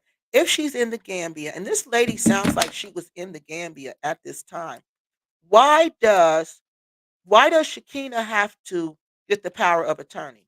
If the lady is in the Gambia, why does she need the power of attorney? You see what I mean? So I'm not understanding that. The lady can sign for herself. So why does Shakina need to get this power of attorney? All right. That's the first question I have. The lady's right there. Why do you need to get the power of attorney to sign for her? My antennas would have went up right then. I met her that day to sign power of attorney forms and was given a health drink. Now listen to this, y'all. They love giving you them health drinks by her, which I asked what water was used, and she informed me it was bottled water. I drank it while we were talking and left the bakery. On the way going back to my apartment, I started to get a serious stomach cramps and feeling faint. I just about made it home before collapsing. So once she got home from drinking this drink that Shakina gave her, she said she made it home before she said she just made it in the house, made it home before she collapsed. I returned to the UK, and one day I got a WhatsApp showing the first of the paperwork which she had put her name as next to kin. If this is not proof of this woman is capable of, you can make your own decision about all the other stories. I tried to inform one person she was selling land to of her behavior, and he became irate. I hope this will be informative to you and your subscribers. I contacted a lawyer in the Gambia who revoked the power of attorney, and he gave her a warning to stop her shenanigans. All right. So I said, okay, I'm sorry to hear all that, but can you send me some receipts? And she sure did. So let's go to the receipts. And I'm going to go to y'all comments. So she sent me some receipts. I got them. I posted them today. Let me go back. Stop this one. So I asked her for some receipts because she gave me some receipts that this really happened. Because people will try to mess up your credibility, right? So they'll tell you lies. People will come and just spin you, or they won't tell you the whole story. They'll tell you their side of the story, like the kids do. They'll tell you their side of the story. They'll tell you what the other person did, but they won't tell you what they did. So I want to show you these documents that she sent me. I asked her for could she give me some proof, and she sent me some proof. All right, so let's look at this first document. Now this is the land transfer document. All right, I'm going to pull this up on my phone so I can see it better. So, the land transfer document, I looked through this document, transfer of ownership, and it's got the plot name, and this was dated, I think, May 3rd, 2019. And it said that this was just that she bought some land in a village. This is to first certify her ownership of the plot, which is 20 by 20, no, 20 by 40 M squared. Uh, this is her name, transferred by, transferred to. So these are the other people. Then the witnesses are blacked out. The signature and the thumbprints are blacked out. All right. And then we come here. Here is where I noticed something different. Everything down here, when we get to the landowners next of kin, everything looked different then to me. All right, let me show y'all the first thing that looked different. Check this out. How on the everything else is on the line. Everything has been deducted is on the dotted line. Look at that. Everything is on the dotted line. It's all neat. It's all neat on the dotted line. But when you get down to the landowners next of kin, it changes. It's not on the dotted line. It's not so neat now. It looks like it's two names because this name has been deducted. So this means it wasn't Shakina's name. So this name has been deducted. And then there's Shakina's name right here. So, and Shakina's name is on in between the dotted line. This person's name is above the dotted line. This person's name is Shakina's name is between the dotted line. So that was the first thing that concerned me. So as I looked at that, I'm like, so why does this look different? And look, it went out here like this is a junior, like first name, middle name, last name, junior. Okay. And then you see Shakina's name. So I'm like, that looks strange to me. Why does that look like that? Then we have the landowner transfers name, the person who transferred the name. And again, this was May 3rd, 2019. The Carlos name is on here. His thumbprint is on here. All right, so this is her land document, land transfer that she sent us to prove to us that she indeed had that this really happened. And this is her power of attorney. All right, that is her power of attorney. Now, let me go to your comments before I read you the second email because she emailed me back the second time and she gave even more information. She gave even more information that's going to help you understand why it looks like there were two names on that line. Okay, so let's stop sharing that and let's go to your comments. Yes, I will send something. Oh, please do. Yes, thank you. Okay. Redacted. Oh, thank you. Thank you, Rashad. Redacted. Not didacted, redacted. Thank you. Yeah, this is really wild.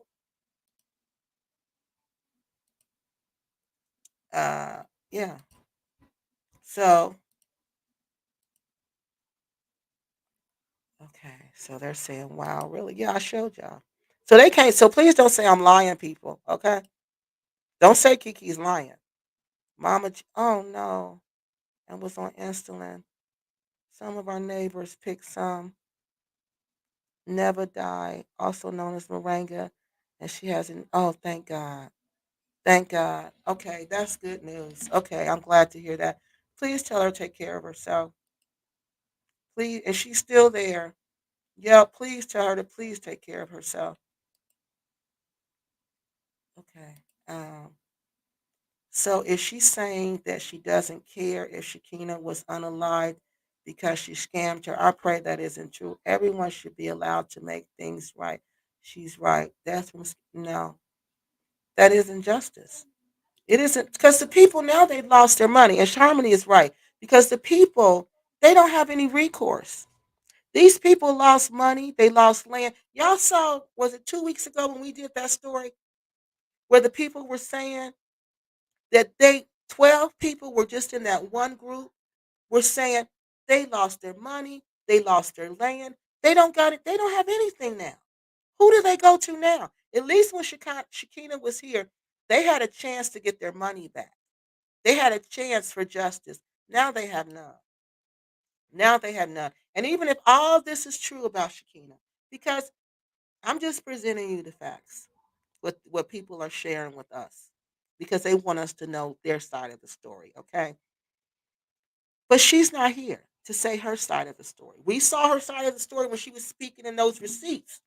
We heard what she was saying about that, but we can't. We don't know what she hasn't defended herself against this. Oh, yes, she had. Well, no, I'm gonna tell you what this person who wrote me said she said, but we don't have any firsthand sources of what she actually said or what she responded to these allegations. Because this is just wait till I read it to y'all, okay? Wait till I read it. Uh, redacted. Yep, Rashad, thank you, sweetie. Yeah, okay. Did I get everything? Who who are who is RJ? RJ Mahdi. He's in Senegal. Now the story about why he went to jail, I don't know if I heard something completely different. Can you check on that? Yes, I'm gonna check on that story. I'm gonna check on all that and see what I can find. Oh, thank you for Black. She said hit the like button and share. Okay, yeah, I think we got all that. Uh, Hi Kiki. Yes, RJ has been in jail because he was taking people's money. See, that's what I need to check on. But he's out. He said he was in there for 30 days and then he got out. Check Lance. Okay, so we checked. We did all that. RJ Mahdi. Yep, that's his name, RJ Mahdi. Okay, now, after she sent me those receipts, she sent me something else, y'all. She wanted, I said, can you send me, some, I told her I needed some receipts. So she sent me that. All right, now she wrote me something else, and I couldn't believe this. That's when she. Let me just read it to you. So hold on. Let's get on here and see. Okay, I want y'all to see this.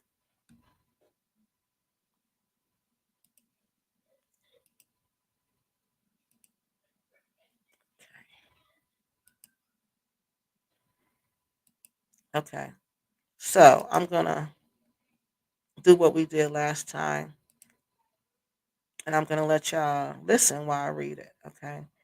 It says, well, here's the video. Okay, it says, "Good day, Kiki. Thank you for getting back to me. I hear I hear you are saying, and it is true, she would have claimed my land because I said to her, if you, if that means if you would have passed away, then she would have been able to claim your land." And she's saying, yes, this is true. There are a couple of things I forgot to mention in my email to you. The first thing is when I found the land, and when I found the land and contacted Shakina, the owner of the land had traveled. Oh, wait a minute. When I contacted Shakina, the owner of the land had traveled,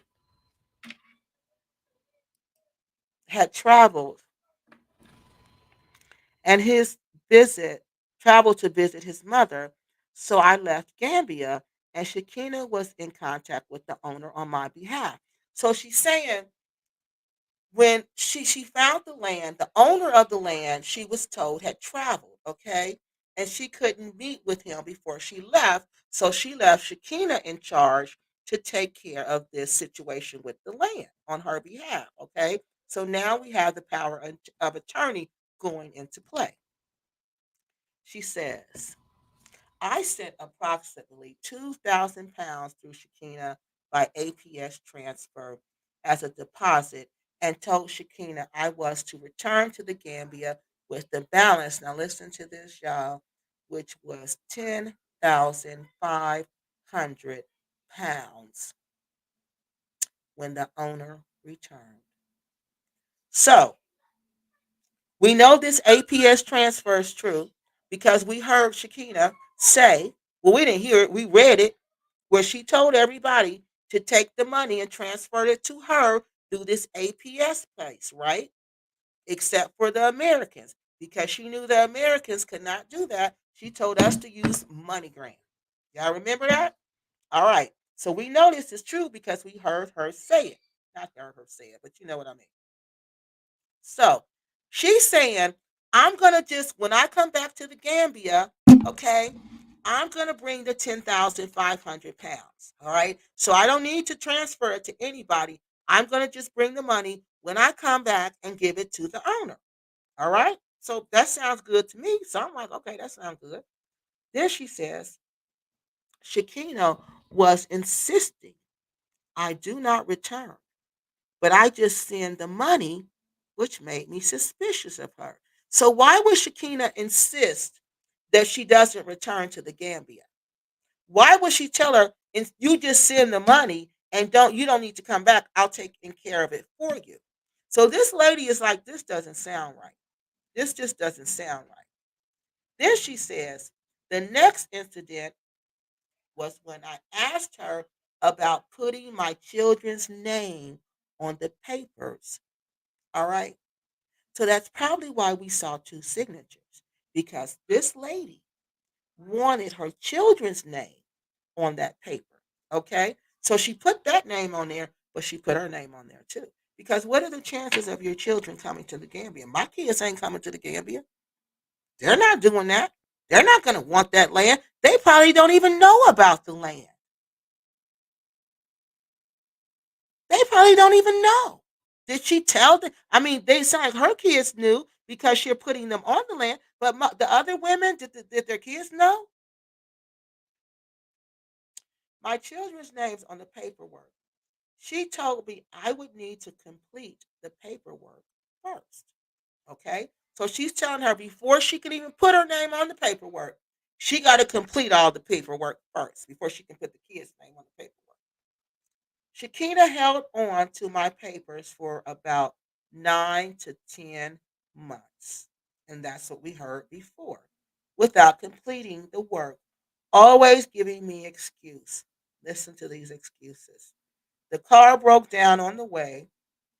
There was a power cut. She was in court today, and the photocopier wasn't working. These were some of the reasons she was telling this lady she couldn't get her paperwork. So after that time, I decided to return to the Gambia, and I phoned her and I asked her for my papers. And it turned into a big argument with her, asking me, "What do you want your papers for?" When she cut the phone call and wouldn't answer, I'm sorry, then she cut the phone call and wouldn't answer. So when this lady was demanding her paperwork, Shakina, when she no, she wasn't even demanding it. She was asking. Because I told you, these people who was talking to Shakina were very nice people. They were not like the invest, relocate African people. These people were very nice. So she said, when I asked, let me go back. So after a time, I decided to return to the Gambia, and I phoned her because the lady's in the Gambia now. She's in the Gambia.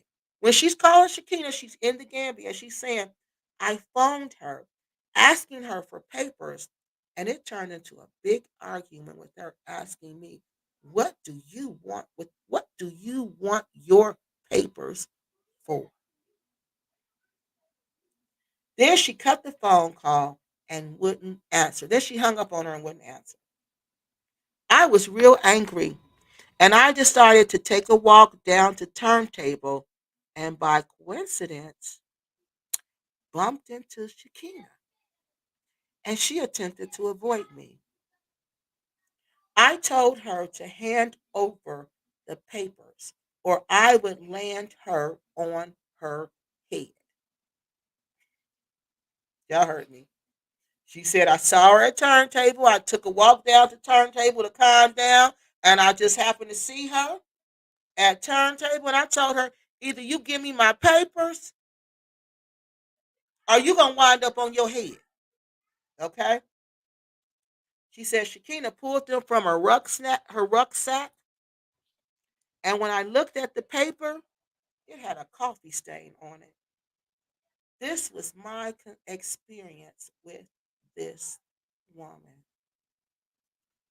I have a Gambian friend who took me to complete my paperwork, which just took over a week. And this woman had not completed them in almost 1 year. I hope this is a good picture for you to understand. I have no way of finding Shakina, as all I knew was, as she said, she uses the bakery as her office, and she didn't look and sound genuine the first time I met her. I hope you will address this information on your channel for those who never met this woman. Thanks again. All right, there y'all go. There y'all go. For Black said, that's a crying shame. There y'all go. That's that lady's story. And you know this lady ain't lying. You could tell by the way this woman talking, she ain't lying. This woman is genuinely hurt and bothered by what happened to her.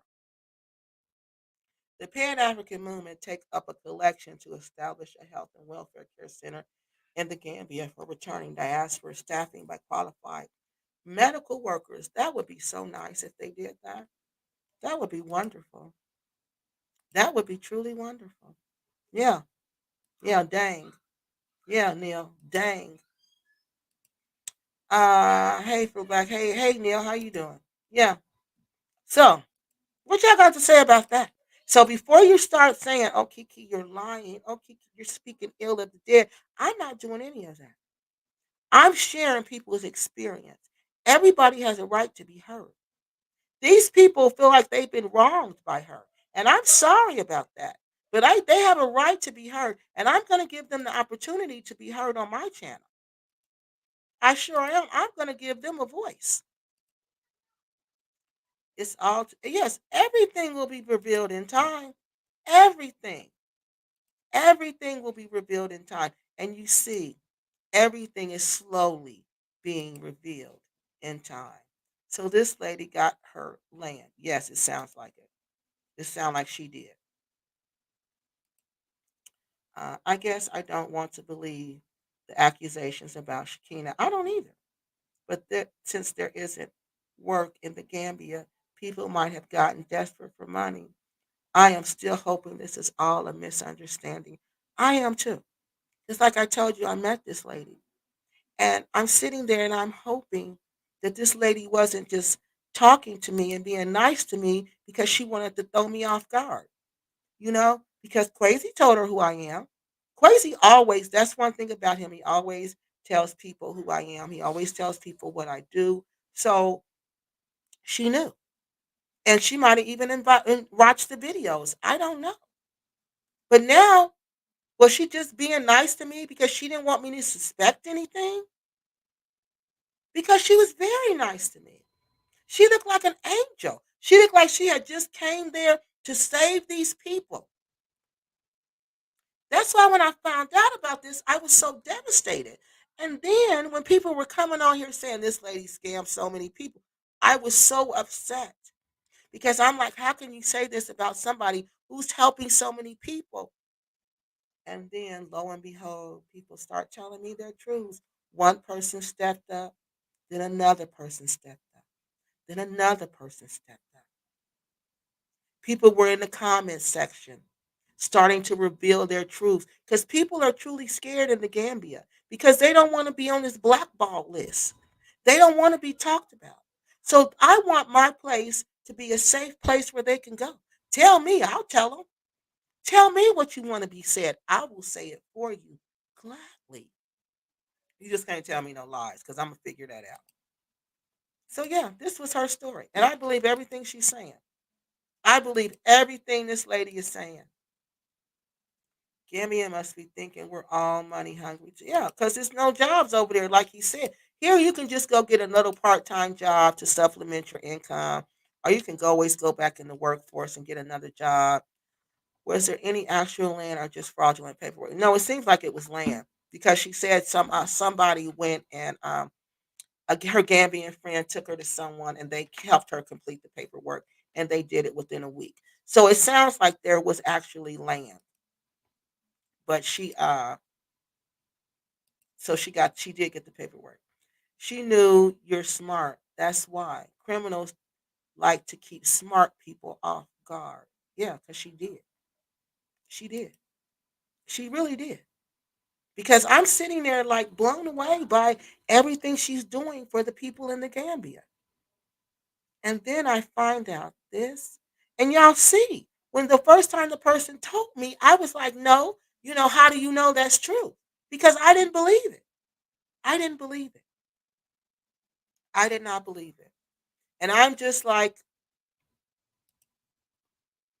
I feel right here the same way that I still I'm still hoping this is some type of misunderstanding and that we're going to find out later on that this isn't really what happened. But no, that's not what I'm finding out. To the contrary, I'm finding out that this is really what happened. And I'm finding more and more people are writing me and sharing their stories and sharing what happened to them. Unapologetic thinks some piece of land is getting sold multiple. This thinks the same piece of land is getting sold multiple times. Well, I'm gonna look at his videos because remember we were just all thinking, we didn't realize how his videos was really going to be the source for all this that's going on now. I really think she was milking people out of a little extra money on each deal. Wow, this is just really sad. But what makes you go to this? I mean, are you just this type of person? Is that the people who do this stuff? Are they just this type of people? And this is just what they do? Or do y'all think when you get to Africa and you get in these situations where you're hot and hungry and you're desperate for money, you just do anything? Do y'all think she went there to do that? To do what they're accusing her of doing? I just can't believe somebody would wake up every day of their life just to do this, just to scam people and to take somebody's money. And how could you think you're going to get away with this? How could she think she was going to get away with this? Well, I wouldn't say that because for Black Righteous just did a show today about a man in Ghana where the police chief made him mad. He made the police chief mad for some reason, and they came arrested him. And this man is building a $1 million resort over there. And the man feels like they want his land. That's why they're messing with him. And the sisters, the Salter sisters, they were in a land dispute also in Ghana. And look what happened to them. So no, we can't say that. We cannot say that. Togo or Sierra Leone. Sierra Leone definitely not. Because they smoking human bones over there. So we definitely ain't going over there. Togo, I don't know. I know they speak French over there. I don't know. I heard they steal a lot of cars over there. I don't know. No, Ghana really can't be trusted. Right now, we just need to regroup. Hard times because people do crazy. Yes, yes. Right now, I feel like we just need to regroup. We just need to sit back. We need to come together, like somebody suggested on here, and we need to do this. What did she say? This safe resource center station. Okay, and it needs to be like a resource station where you come and you ask, where can I stay, where can I go? Like somebody asked me on one of the videos, who could so is there anybody in the Gambia that I can contact for information? And I said, yes, of course you can contact Crazy Boy. Crazy Boy will give you anything, all the information you need, all the information you want. He lives there. So it needs to be something like that where people can come together and say, you know Kiki, where can I go, who can I talk to, where's a safe place to stay? Do you know any place where I can stay? Do you know people, do you know a driver? Do you know somebody who can drive me around when I get there? Because the drivers, it's best to know people. Okay, that's how Africans do it. They deal with people they know. It's word, even the person you date, somebody usually introduces you to that person. You don't just go and meet the person. It's usually a fix up. It's usually, do you know somebody will say, "Oh, I think you're a nice person." They always think it's a sad shame when you're single. So they always want to fix you up. So they'll introduce you. They'll be like, "Okay, I've got somebody nice in my family, and I want you to meet that person." That's usually how it goes. So you got it. We gotta move. We gotta have that. We can't just keep going over here doing the same old thing because it's not working. Yeah, we gotta regroup for real because this is not working. And all these people that's over there that's doing this, exploiting us. No, y'all need to go. We need to quit dealing with them. Don't support them. Don't give them any money and quit dealing with them. Like my favorite people, Black Acres of the Gambia, the biggest, in my opinion, the biggest scammers in the Gambia, took all that money from us and then didn't build nothing but a house for them. HE double hockey sticks, yes. They all go for the same reason. They all connected before they arrive. We are building a great Afro migration tribunal in Sanye. Oh my goodness. That sounds really nice. And that just reminded me, there's a lady who contacted me. Her name was Nurse. Oh, Nurse, I forgot her name, Nurse something. And she's building a community. She's trying to get people to come together to build a community in the southwest part of the United States. I believe it's Arizona. Okay. So she contacted me about that. So if you guys, I'm going to put it on the community page because I meant to get back with this lady, but I've been so busy. So please, nurse lady, please forgive me for not getting back with you. And anybody that I have not gotten back with yet, please send me another email to remind me, Kiki, you need to get back with me. All right. Because I'm sorry, but I've been extremely, extremely busy. All right. Now, this is one, everybody doesn't have to go to this one. They're building one there in Sanyang. Okay. Other people, Black people can come together and build another one what that meets your needs, whatever you want. But what I'm saying is that we have to come together. We have to. If this isn't enough to make you believe that we need to come together, then I don't know what else has to happen. I don't know, people. I don't know. And Gambia is going to be a really nice place, trust me. If it wasn't going to be nice, I would tell you it is not going to be nice there. But Gambia is going to be, I call that little Lagos. And Lagos is very nice. You know, it's got its problems now. But like I learned in school, these governments in power in Africa, everything's got to change. It's a new generation coming. You know, the young people, they want to be heard. They want to be in power. So it's going to be a time where it's going to switch, and that's what's going on. The switch is occurring. It's the new Africa, like the young people talk about, the youth talk about there. It's the new Africa. And the new Africa is not going to be on this because the old Africa wasn't on this. Okay? When the old Africa went on this corruption and scamming, you see what happened. They had civil war after civil war after civil war. And then what happened? They got colonialism came in. And then what happened after that? They got those puppet governments. TNK, yes, I remember Go Back saying, don't buy land in Gambia, but never went into detail as to why. I think he knew something, but didn't want to disclose it on his channel. Well, I think he should. If he knows something, he shouldn't just make blanket statements. He should tell us what he knows. So that's just my opinion about that. I don't either. Go back. I seen some shadiness in him. He's a liar. He really doesn't practice. He's a liar. And I think he's in Tanzania. He's a liar. That man is a liar. I told you, I seen a video where he was in, it might have been Tanzania. And he was telling these little kids that Jesus was white, Caucasian. And they basically should worship this Caucasian. And I'm like, that's you basically was telling these kids a lie. That everybody knows he was not Caucasian. Everybody knows this was a Jewish man. And Jewish people, especially back when he was living, did not look like Caucasian. They look nothing like that picture that they give us, right? UN did a video about this, a whole video about it.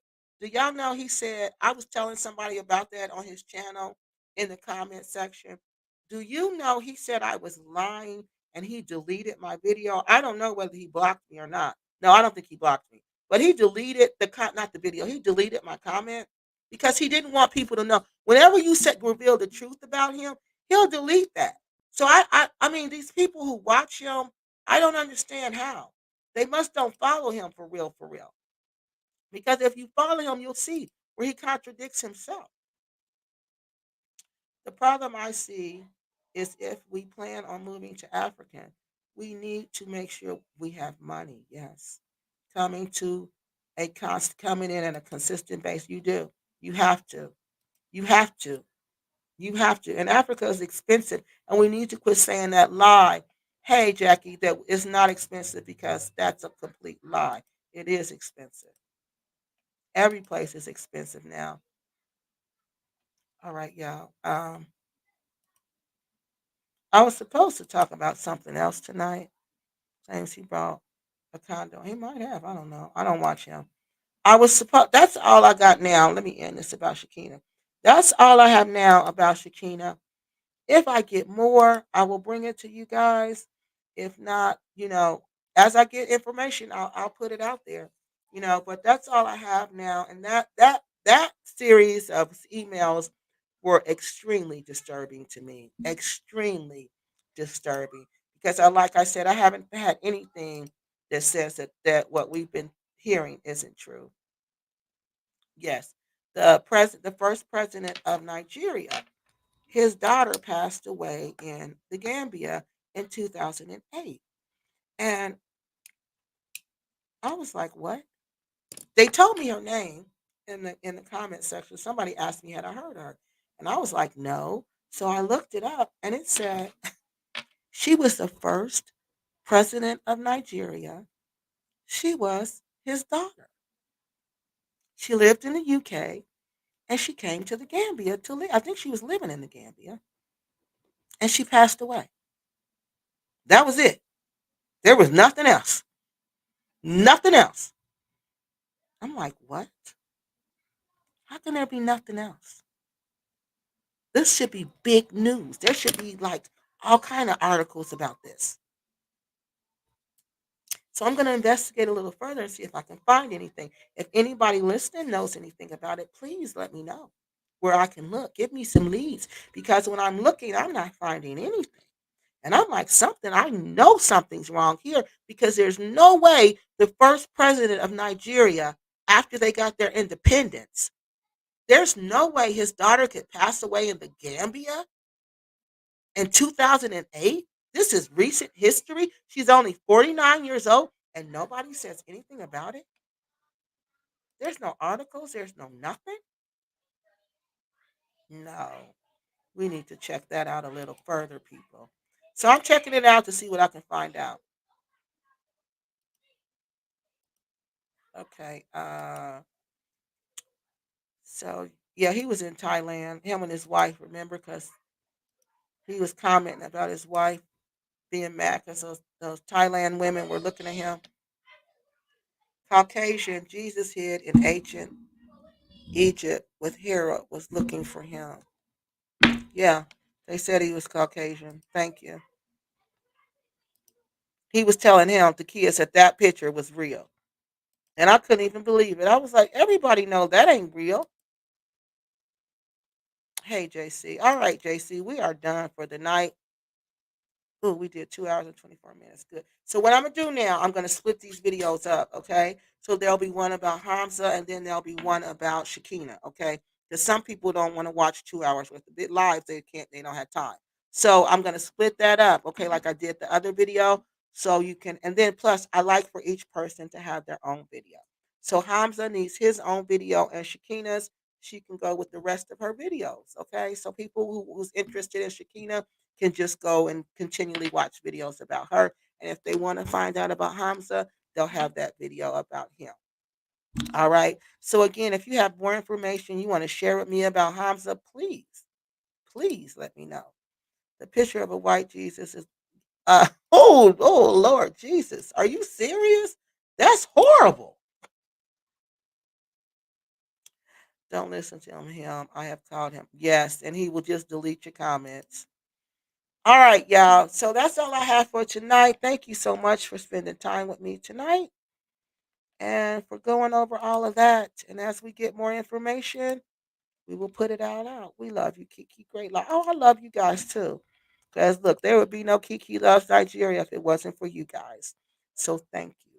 Because YouTube is for real about that stuff. Okay. So thank you so much. Rashad, thank you for helping me out with the mispronunciation of the word. Very true. Barbara Francis. Oh, okay. You telling somebody very true. Okay. Did we get all the all the comments, y'all? Let's see. No, thank you, Miss Zora Neil. Thank you guys again for watching. You are more than welcome. I'm glad. I gladly do this. Uh, yes, thank you. That's what I do. I try to be transparent and I try to keep persevering because we need to know the truth. Because, like I said, I don't want anybody to go to Africa and get hurt. And if I can help and I can do something to stop that from happening, I'm going to do it. He was the sign of the cat. Oh, well, that's who he wants the little kids. And I believe that was Tanzania to believe that Jesus really looks like. And we all know that that ain't the truth. All right, y'all. I will see y'all next week. Now, next week, I'm not sure what we're going to talk about. I'm not going to even promise because I have so many stories that I need to get caught up on, okay? Especially that one about OJT. That was really interesting. Okay? So we're going to talk about eventually I'm going to talk about that. I'm not sure if it's going to be next weekend. I have to see. All right? So I will talk to y'all next weekend and I'm going to make a video. Oh, Quasi called me and gave me some information. Y'all not gonna believe this. I'm gonna do that video as soon as I get off of here. It was not about Shakina. It was some new happenings. All right.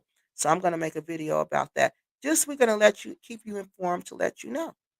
He's not hiding anything. He's being completely transparent. And Crazy makes money off of people, coming to the Gambia.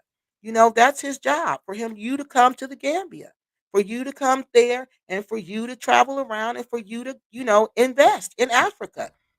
That's what he wants you to do. Invest in Africa. But he's seeing what's going on and he's being completely transparent. And that's what he's telling me. He's telling me what happened there. And he wants you guys to know. So I'm going to make a video and let you guys know what happened. And this just happened, I believe he said last night. All right. So I think that's it. He brags too much. Yeah, he does. I can't take it. Uh, I know a safe driver. Okay, send me his information because I got a safe driver too. So we got a couple. Then we'll have a couple you can choose from. So send me your information if you guys know safe drivers. Okay, so that's one thing we can do. I know a really safe driver that will take you everywhere. This is one of my friends who, like, when I need scoops for people to go and do things for me. This is one of my friends who helped me out, and he's also a driver. Okay, so let me know if you need a driver. Okay. All right. And if you got drivers you want to put on the drivers list, we'll make a data list. Make a data. We'll make a database of good drivers. All right. So people have tried to do this so much in the Gambia. Remember how many of them have tried to get this database together of good drivers and good this and good that, but you can't trust none of these people that they deal with because they're shady. They are completely shady. Kiki, can you answer my question about above in the chat? Let me go look. Hold on. I must have missed it. Let me go find it. Hold on. Let me see if I see it. It must be way up here and I must have missed it. Okay, was this it? Uh, yes, I did. It says, Kiki, have you tried to verify Shakina's law license to see if the accusations about her not being an attorney is true? If not, maybe one of your UK viewers can. I did try. I tried, and the sad thing about it is that I couldn't find it. And I tried, and then I looked at when she signed her name one time, and she signed it MALLC, and I looked up those two degrees, and it's a Master's of Arts, of course, a Master's of Art, and then the LLC is a bachelor's in law. And then I looked up to see what could, the lawyers in the UK, what did they need? Could they operate with that? And they said no. You need a higher degree to practice law. You cannot practice law with just a bachelor's degree. So I don't know if the Masters of Arts, I'm sure it's like here that you need, you have to get a Juris Doctorate. But if I'm wrong, somebody tell me. But no, I could not verify that she had a law degree. I could not go to the Law Society. Okay, let me go there because see, their stuff is a little different than ours, but I could not. Do y'all know if what the lawyers need there? Do they need a Juris Doctorate degree, or do they need a JD, or can they practice with a master's? You can't practice with a master's over here. Have you tried to verify Shakina's law license to see if the accusation? Okay, well, wait, that wasn't yours. That was his. Let me keep going. Was that yours? Was that your comment? Or was that his? No, that wasn't his. Let me go back up some more. But yeah, I tried and tried. It took me days to try to find that. And I kept looking every way I could. Oh, yeah, he asked the same question. Okay. Yeah, and I couldn't find it. Okay, but I'm going to try to find it this again tonight. And maybe, hopefully, I will. Because that was just disturbing to me that I couldn't find it. Okay, I'm going to look again tonight on this one site and see if I can find it. But I couldn't find one from Andrea either for Andrea Africa. I couldn't find a law degree for her. And somebody said, well, That's because she no longer practiced law. But even if you no longer practice law, it will say inactive. It will say inactive, or it will say not active. It will say that you had a law degree, and that you had a license to practice law, and from what year to what year, if you ever had one. So I don't know. Did she say she? I think she said she. I don't know if she practiced law. Maybe she had a law degree, but she said she no. She said she was a lawyer. Anja Africa said she was a lawyer. Okay, but I didn't. I looked it up and I didn't see one for her either. You need a LLB. That's what she said she had, or was it a L? Let me look. Let's look and see. I can't remember if it was. It was LL something. That's what she said she had, an LL something. She said she had a Master's of Arts and a LL something. But when I looked that up on the UK site, it says you cannot practice law with just that in the UK. Yes. I'm going to ask again. But yeah, it said you cannot practice law in the UK with that license. Oh, it's a JD. Okay, she's right. That's the equivalent to their JD. Okay, it's a LLB. It's the equivalent to RJD. But I don't think she had that one. Hold on, y'all. Let me look and see on this paper again. Mm-mm. What do you want? Hold on, y'all. I'm looking. Mm-mm. Fine. Yes, hold on. I'm about to get off. The kids want me to get off of here, y'all. So hold on. Let me see if I can find that. But she signed. What did she sign? She signed some. Oh, the letter to the Karen lady. Remember that when she signed that letter, and it had her. Let me look on here. It says it on here. Well, I'm gonna look again. I don't want to take y'all time looking now, but I seen it on her signature. But if that's it, then that's good news. So why are the people saying she's not an attorney then? This lady said the same thing. This lady said she told me she was an attorney, but I found out later on she wasn't. James said she wasn't an attorney also. And when I looked it up, I couldn't find it, but I'm going to try again. But I can't remember. Do you know, Zora, Neil, do you know what the bachelor's degree is? Do you know what the bachelor's degree, the initials are? Because I thought that's the one she had. Because that's what James was telling. I don't know. I'm not going to say that because I can't remember. I got to look through here and see.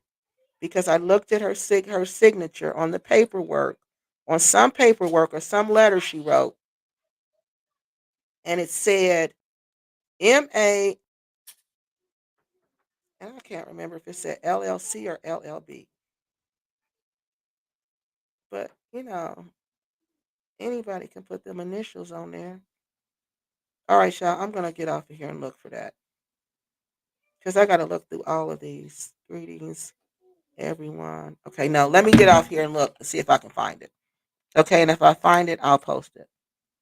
So she said LLC is for any kind of buy. What you mean? Not the LLC here, not the business LLC. I'm trying to think what was the initials behind her name. And if it was LLB, then she was a lawyer then, right? No, it didn't say BA. So UK says BA too for bachelor's. Well, it didn't say BA. No, it said that then it was that LLB thing. It was a Master's of Arts and an LLB. If there's no such thing as an LLB, then it was a LL. I mean, an LLC, then it was a LLB. But you need to go to the bar higher law. So she had to take the bar exam, right? Right. It's just like here, even if you go to law school and you graduate, you still are not a lawyer until you take the bar. Okay. You have to take the bar and you have to pass it. I thought Andrea was saying she left the 65,000. She did as a lawyer. I said no way. I would take that. As a man could make that as a housekeeper. Right. You can't. Yeah, I don't know who she was working for. Okay, so Miss Dora is saying it's the LLB. All right. So I'm gonna look and see. All right, see what I find. I'm gonna look through the receipts and see what the email she signed it as. All right, and then I'm gonna check again because I don't want to believe this that Shakina was just lying about everything. I searched New York also, but she did. Okay, yeah, let's check PA. That came to me just now. So let's check Pennsylvania, okay? And she could be registered in another state, but I doubt it. Exactly, I doubt it too, because they usually go to well, like I lived in Ohio, so I went to college in Ohio. You know what I mean? So if she lived in PA and to practice, but to live, if she lived in Philadelphia and she practiced law in Philadelphia, but remember, she said she was working in some kind of museum or she was working with, I believe, some kind of documents or someplace. She showed us some National Archive. I thought. Okay. So I thought I seen something like that, but we can check in Philadelphia. We can check in Pennsylvania also. Yeah, because you can't practice law in that state without passing the bar. I mean, without being licensed. Okay, so I will check again also. Okay, so I think that's it, y'all. We got all the comments. Uh, right, the math doesn't math. No, it isn't mathing with her lawyer story, but I can't verify it. Right, I can't verify it either. And that should be like my teaching license. You can easily verify that. You can easily go and verify that I'm licensed to teach in the state of Ohio.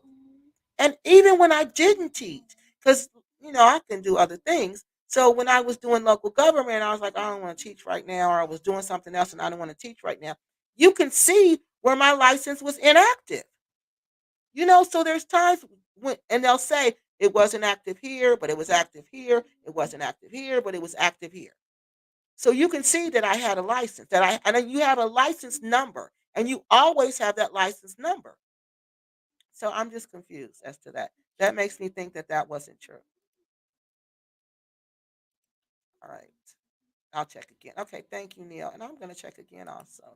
All right, everybody. Have a good evening. And I will see y'all soon. I'm going to make this video about what Crazy told me soon as we get off of here. So y'all probably have that by tomorrow. Yes. Same in the United States. You have to pass the bar before you can practice law in the UK. Same as here. You cannot practice law without passing the bar exam, even if you went to law school.